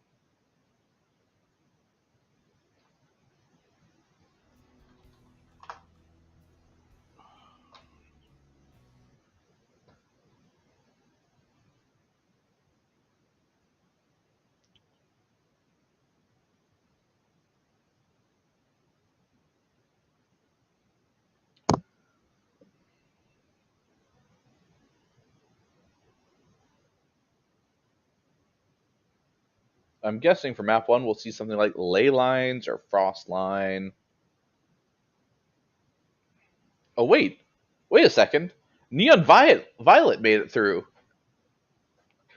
I don't know when the last time I casted a game on Neon Violet was. It'll probably be the ace, and we might not get to there. But I would love to, absolutely love to cast one of these games on Neon Violet.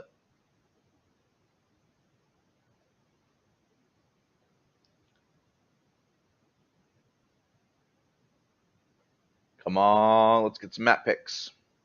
Let's get into it.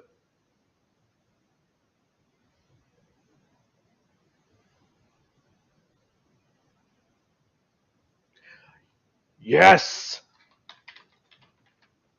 Neon Violet as our first map.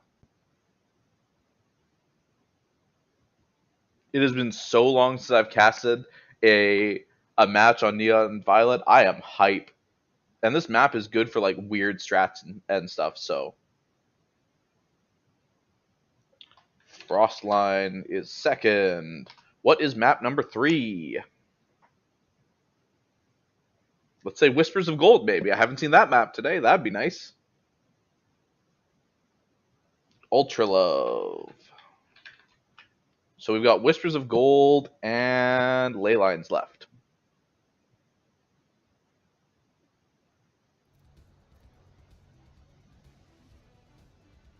Whispers.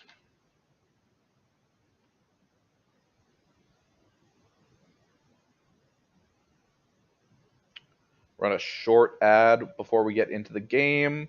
And 5th is Ley Lines.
All right, in the bottom corner of Neon Violet Square with the blue Zerg drones, we have Your Edge.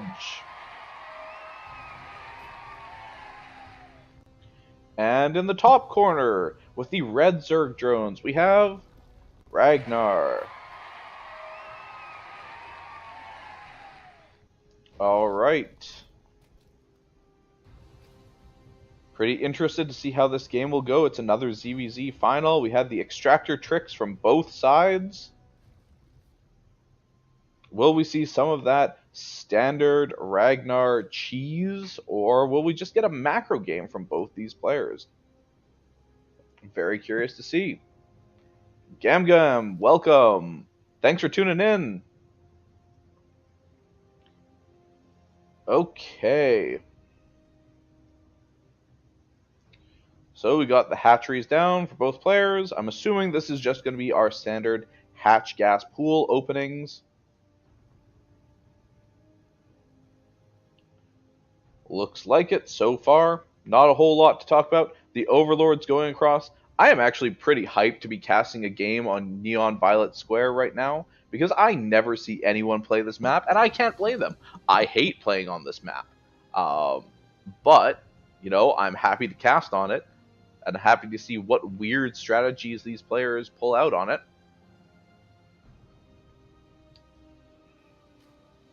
Okay, so far we do have a worker advantage, however slight, for Your Edge.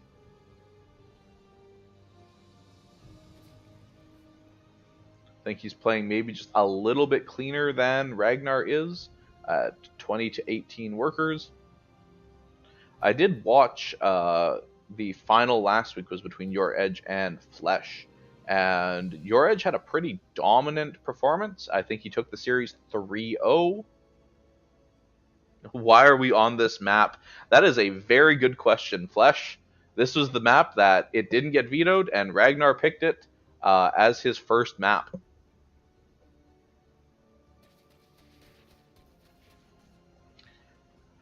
All right, Overlord just hanging out in the main base of Ragnar. Queen comes up. We might be able to get the snipe on the Overlord, but probably not. It's probably just going to float to safety.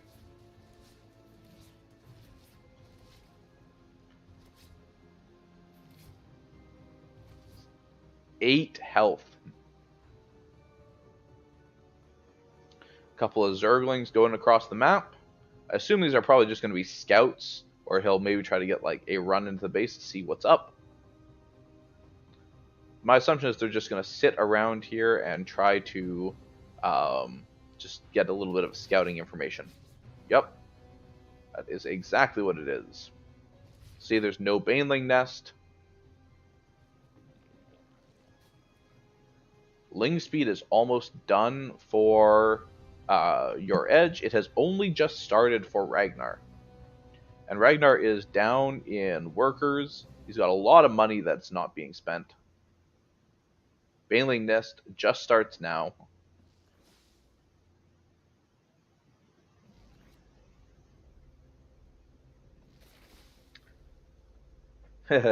Yeah, that is what I did as well, pretty much on this map. Or I would just veto this map outright. Like, it was one of my 3 maps for ladder when I was playing Zerg, trying to get to Diamond, that I didn't want to play on this map because units derped out so hard in these areas. But I find most races, like Protoss tends to turtle on this map too and just go straight into Sky Toss. Okay, looks like Ragnar gets a bit of a scout. We've got some Banes and Zerglings up for Your Edge. It looks like just pure Ling with a whole bunch of Banes. As I say that, of course, morphing in.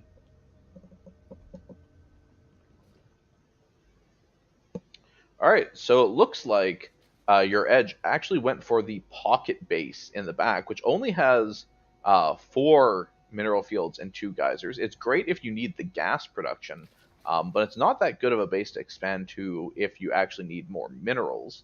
Though both players are, floating a bit of money. But the fact that we're still only on 2 bases, really, for Ragnar, we definitely need to either start moving in the direction of an all-in or start expanding out at this stage in the game. Okay, so we have an idea these Zerglings are there, and 3 Banelings take out all of them. That's what I was wondering. Spire coming up for your edge. Honestly, that was the only reason I could see to take the space is you need those extra gases for mutas. So I'm assuming this is going to be some kind of muta play on the part of your edge. And I don't think Ragnar has any idea and really has no way of scouting it unless he sends this Overlord right now to scout the main base. We have an Evo chamber, a couple of Evo chambers coming up for Ragnar, but we have nothing that can shoot up. There is a Hydra Den that just got made, but other than like 2 queens, we have no spores, we have no Hydras out yet. We have nothing to actually deal with these mutas that are on the production tab. And that is a lot of mutas. That is 10 mutalisks coming up. Now the question is this going to be mass muta, or is this just, a couple mutas and done? My gut says this is going to be mass muta.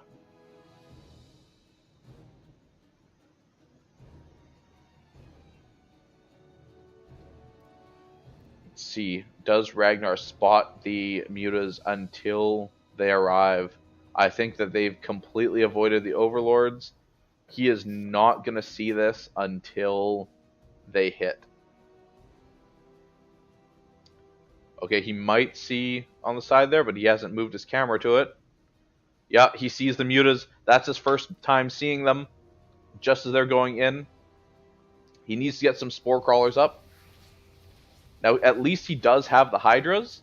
That is something. But he needs to get spore crawlers up in each of these bases. And it's the same problem that Tebs had to a degree of the mutas came out and there was no reaction for base defense. And I feel like anytime something like that happens, you need to get those spores up ASAP. Ooh, the overlords are going down. That's going to supply block Ragnar. Okay, but he holds on. These mutas could have been a death sentence. They could have gotten way more damage done. So good job to Ragnar for his response. But now we do need to see those spore crawlers up. You can't just hang out with the Hydralisks in the back of these base. Like, bite the bullet, make that investment, and put up a couple of spores, and these mutas will lose so much of their effectiveness. Overseer morphing in, probably to get a scout of the main base. Infestation pit going down. What do we got on the other side of the map? Well, we got Hydras going down. I'm guessing this is not going to be mass muta like I thought it might be, because we just don't have that many, and we're not building more. So I completely misread that situation, as I tend to do with Zerg. We have +1 armor and ranged weapons coming up for Ragnar, and +1 range coming up for your Edge, so he does have the upgrade advantage right now. But your Edge's army is so much more massive than Ragnar's. Ragnar's sitting on 1,600 minerals and 1,300 gas. He is just not able to spend his money effectively. And the army is moving out. And he should see it now. This is a massive army. And the mutas are going to go in behind and harass. There are 4 drones going down, 5 drones going down, Queen goes down, and this is what happens when you don't have those spore crawlers in your main. Ragnar's whole army hotkeying his army back to go and deal with the mutas, and a bunch of Zerglings go down as part of that too. A couple more mutas down.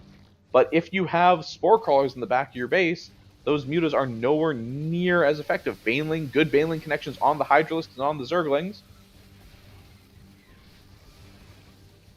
No pullback. 26 drones going down on the side of Ragnar. And he is basically, at this point, forced into an all-in.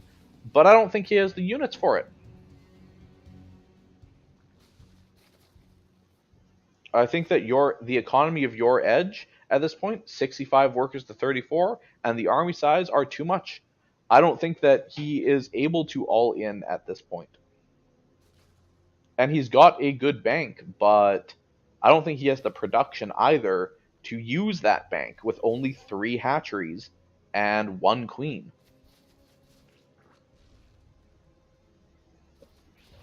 Okay, looks like the banelings go in. Great connections on the zerglings.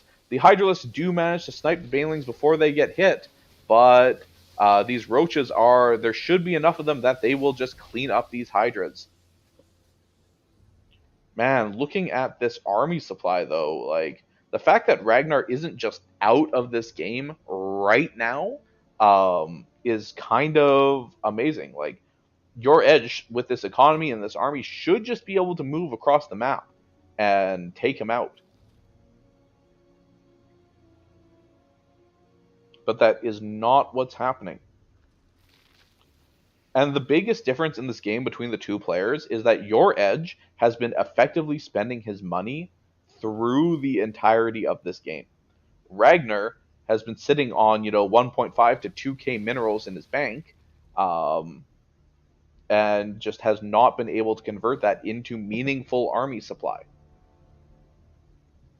for one reason or another.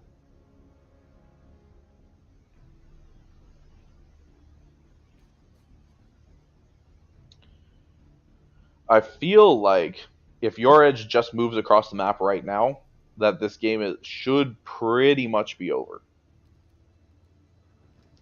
Like, we're going for Ultra Cavern and a Lurker Den, but we don't have the economy to support this, brother. I feel like this is kind of a one or the other situation because you don't have the economy to support and aspire. We're just building everything, hoping that we can, make something happen. And if your edge gives him enough time, something might happen. But this army should be just moving across the map, and this should be, game over shortly.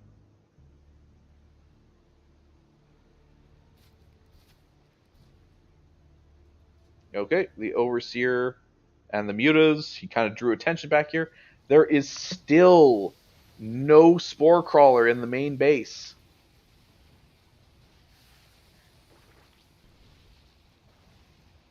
Like, brother, you gotta get that Spore up when there's Mutas.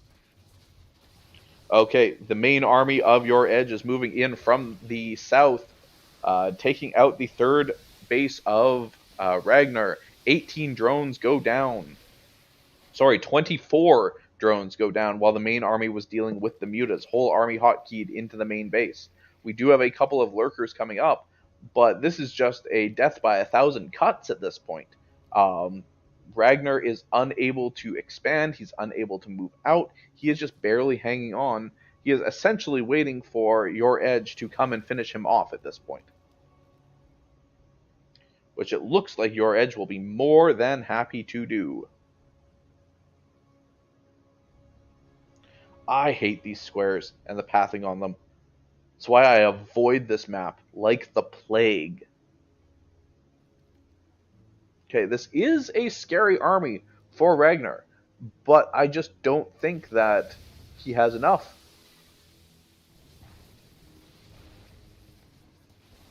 Though the lurkers, if you fight with the lurkers, that is a huge advantage against all these roaches. That is a lot of roaches going down.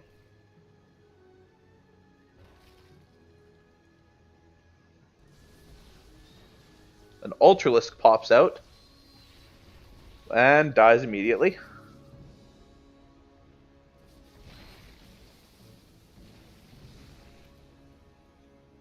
Yeah, you can't really fight without your lurkers. You can't push up to fight that. Okay, so your edge currently has 5,000 minerals in the bank.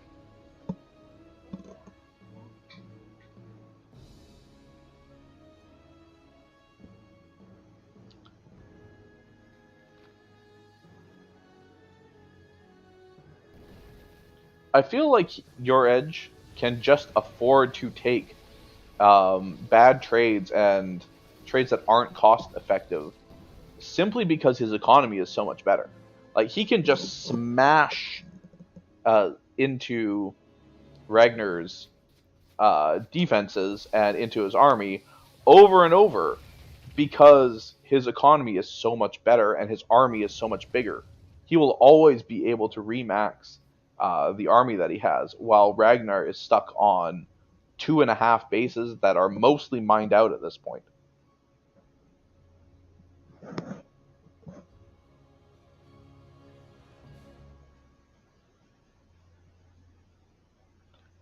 And all in all, like I have to say, Ragnar has by far taken the more efficient trades up until this point, where he ran into a whole bunch of burrowed lurkers. The losses, your edge had lost more army value up until that last fight than Ragnar had. The difference being the economy of your edge is so much better that those losses were almost irrelevant in a way.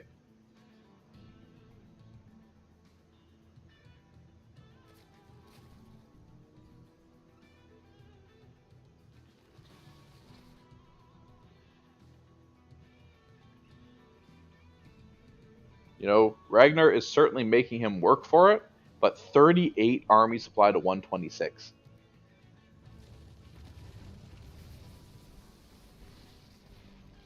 Two more lurkers go down, and honestly, like if I'm Ragnar, I GG out at this point. Like this game is over. It's been over for 5 minutes.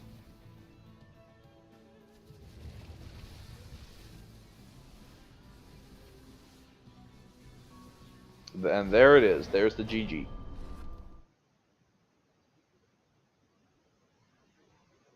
When you're faced with mutas, you gotta get those static defenses up in your base, or they will just keep coming back and hitting your drones every time you remake them. Okay, let me check my notes. Map 2 was Frostline.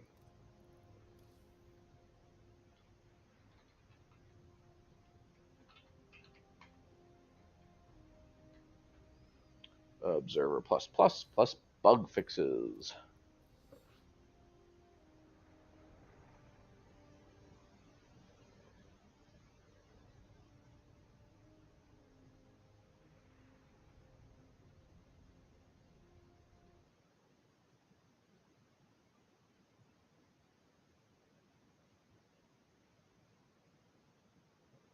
Okay, it looks like Ragnar is the player who has not accepted the next map yet, but still has some time.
Okay, so looks like your edge is ready, just waiting on Ragnar.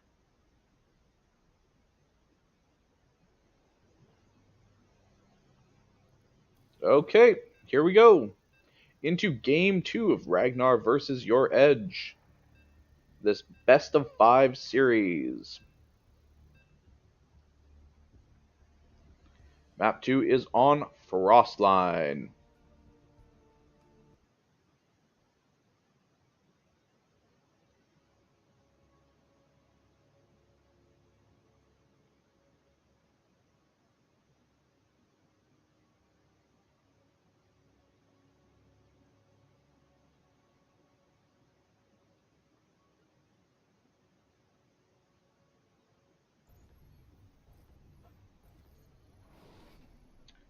All right.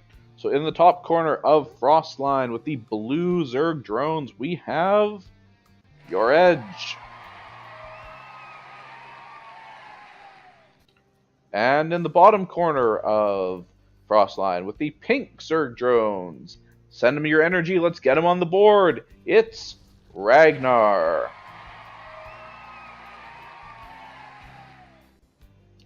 Okay, so both these players played a pretty solid game, but Your Edge managed to eke out the win. He had a much better economy for a good chunk of that last game, and even though he took some pretty cost ineffective trades as the game went on, because he had that 5 base economy and Ragnar got stuck on 3 bases, it just didn't matter. He was able to kind of push through it.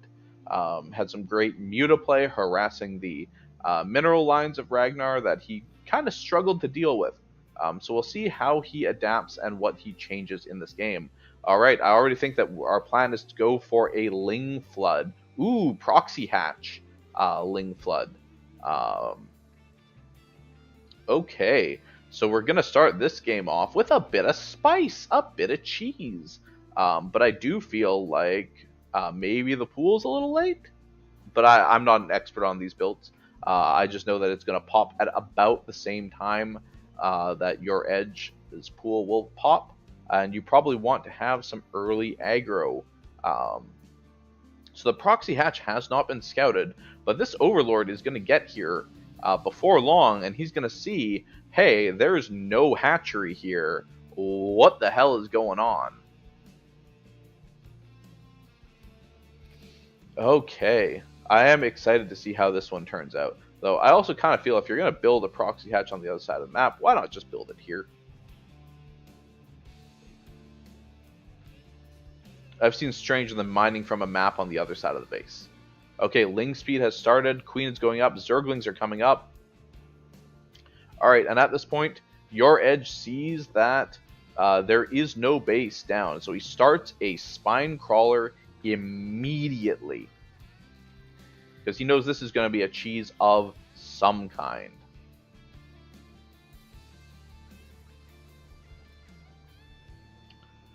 He doesn't know exactly what it is yet, but he knows it is cheese.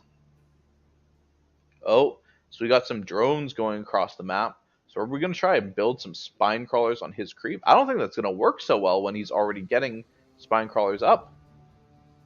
Or maybe he's building them here to protect his proxy? Yeah, I guess that makes sense, but I don't know. You got to go and get some kind of damage done with this if you're going to put all this effort in. Unless it's kind of like a fake out, make him spend extra. That doesn't really make sense.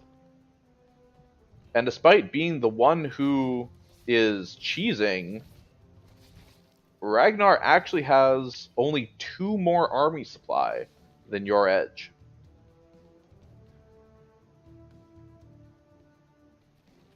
There is a Baneling nest coming up. So Ling speed is done for Ragnar. Ling speed is not yet done for Your Edge. So these spine crawlers are really making all the difference. Ugh, yeah, that was not great for Ragnar, unfortunately.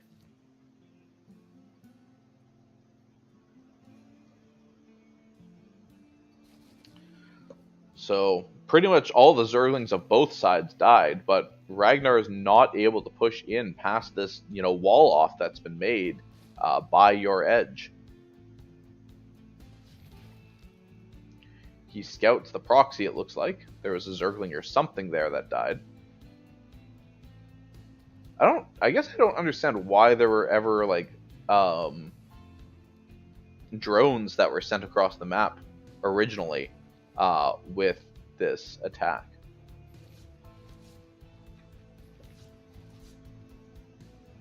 And see what I mean? Like, this is a hard kind of one base all in. If you at least took this, you could mine from the base. But this is really not good for Ragnar. Oh, the Baneling connections are so good. Oh, the fucking Banelings. That is the entire army gone. Your edge is just dominating Ragnar right now, responding perfectly to the proxy and to the cheese. Now, he does lose the queen, which was probably just an extra built for defensive purposes. But at this point, the game is pretty much lost for Ragnar. You don't have the economy. You don't have the army. The cheese has failed. This is GG, effectively. Ooh, but that is a great Baneling connection. But yeah, you can never outproduce this. Especially not on 7 workers. And I don't know why these... Or 7 workers on minerals. And I don't know why the heavy investiture into gas... Banelings do not cost a ridiculous amount of gas. And you have no minerals right now, buddy. Yeah, this is just... This is game. Queen goes down. Banelings are going to spawn, and they will hold this for now. But you have taken so much damage, and you've put yourself so far behind economically at this point that it's probably unrecoverable. Your edge is on 29 workers to 11 for Ragnar. 18 army supply to 4. This should not be a recoverable game state for Ragnar. And your edge should honestly just send his army in right now. Like, he doesn't know... Actually, he does know what's in the base. He knows that there's no spine crawlers. He knows that there's no, like, wall off. Like, what is going to stop him at this point?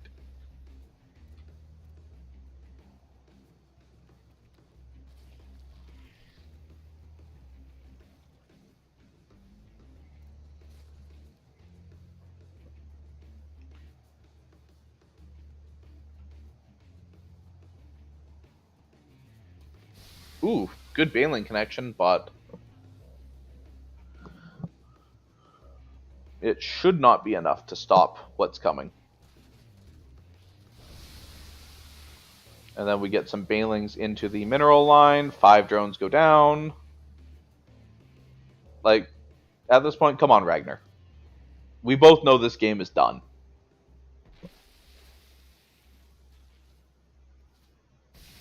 Yep, you have 1 worker left. You have 2 supply. Brother, just GG. It's actually kind of rude to stay in the game at this point.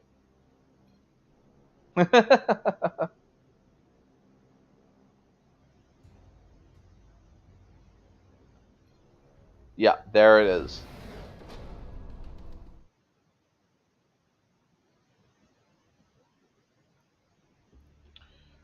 Okay. Map number 3 is Ultra Love.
Okay.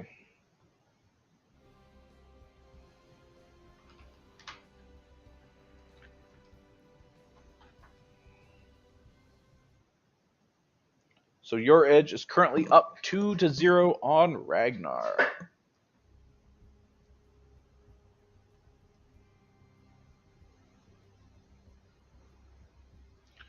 All right, here we go. Getting into game 3. This is the potentially final game in the series.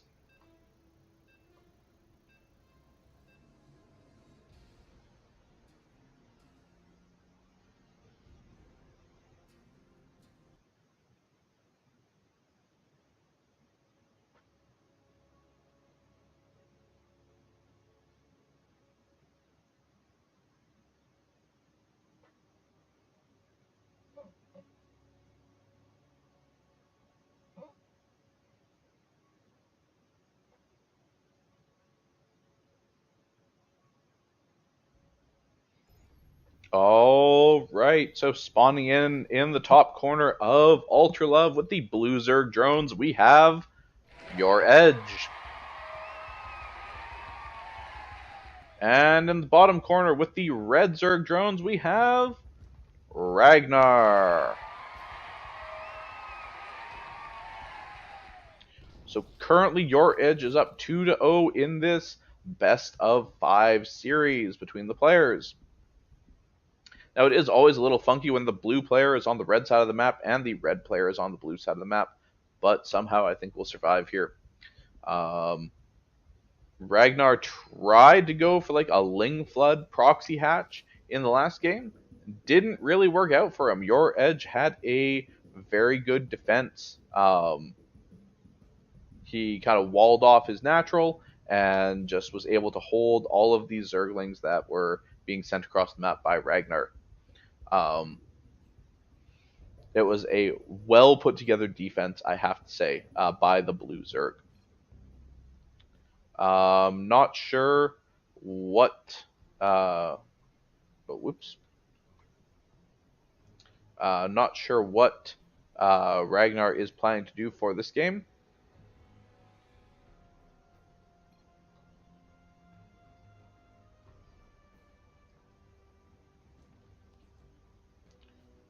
So just so far, completely standard, normal builds from both players.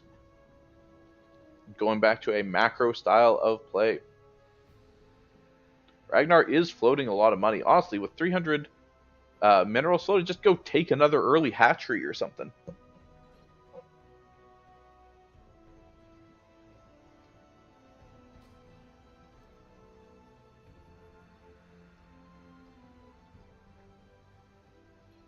Oh, we got a quick macro hatch from your edge. I would have preferred, honestly, for this to have been just like a third base. But I assume, we're either going to go into some kind of a Ling Flood or maybe a Roach all in with a macro hatch. Very curious as to what it's going to be. Currently, Ragnar is up in economy, about even in army. Wait. Oh, he canceled it just before the Overlord would scout it. And he might have seen the cancel. Okay, is he going to go take a third instead, or is he just going to hold off? That's actually going to hurt your edge, I think, having canceled that macro hatch.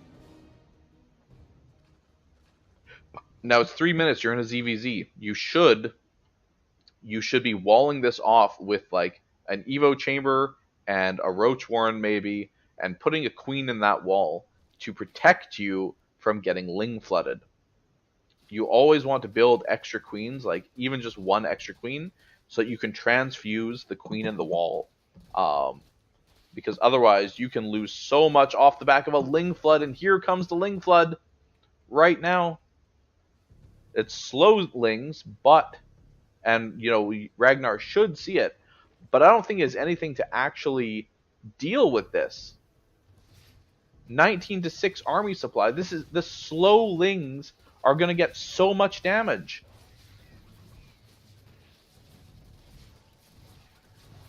Four drones go down, queen goes down, and slowlings keep moving across the map. I don't know if your edge thought that maybe, um, maybe he just didn't have anything, or maybe that the link speed was finished when it wasn't. But he is just flooding slowlings across the map, and he's getting so much damage done because there's no wall off here.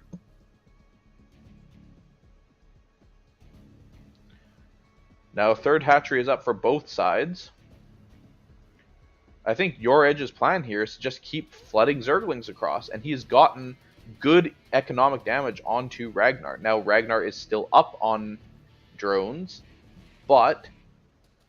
Oh, there's the Ling speed. Something I'm noticing a lot of players in this league, in the initiate bracket, do not do is they do not wall off their front in ZVZ. Now, maybe it's just the Protoss in me that is, seeing this and going, build a wall, but I think that a lot of these Ling Flood strategies just fail when you have a wall at the front. Okay, so your edge takes another initiate bracket tourney.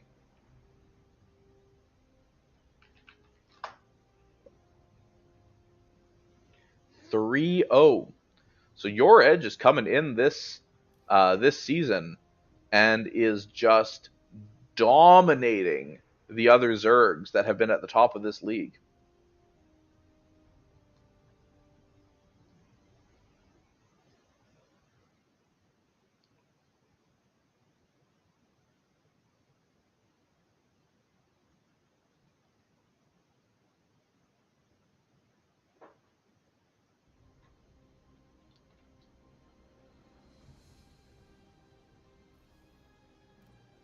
Okay, I don't know if there is any games still going on from any of the other brackets.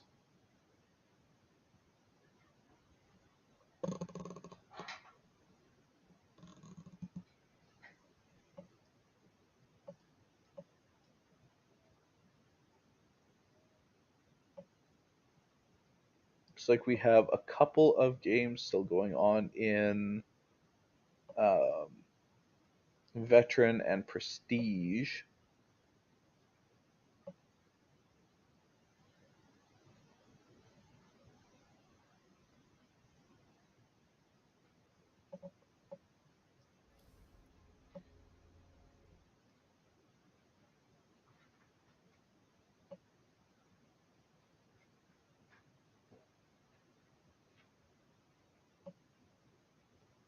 I think that we probably have some casting already going on in those leagues. Don't want to split the viewership too much. So I think what I'm going to do is we're going to run one last ad, and then we are going to raid Defiance.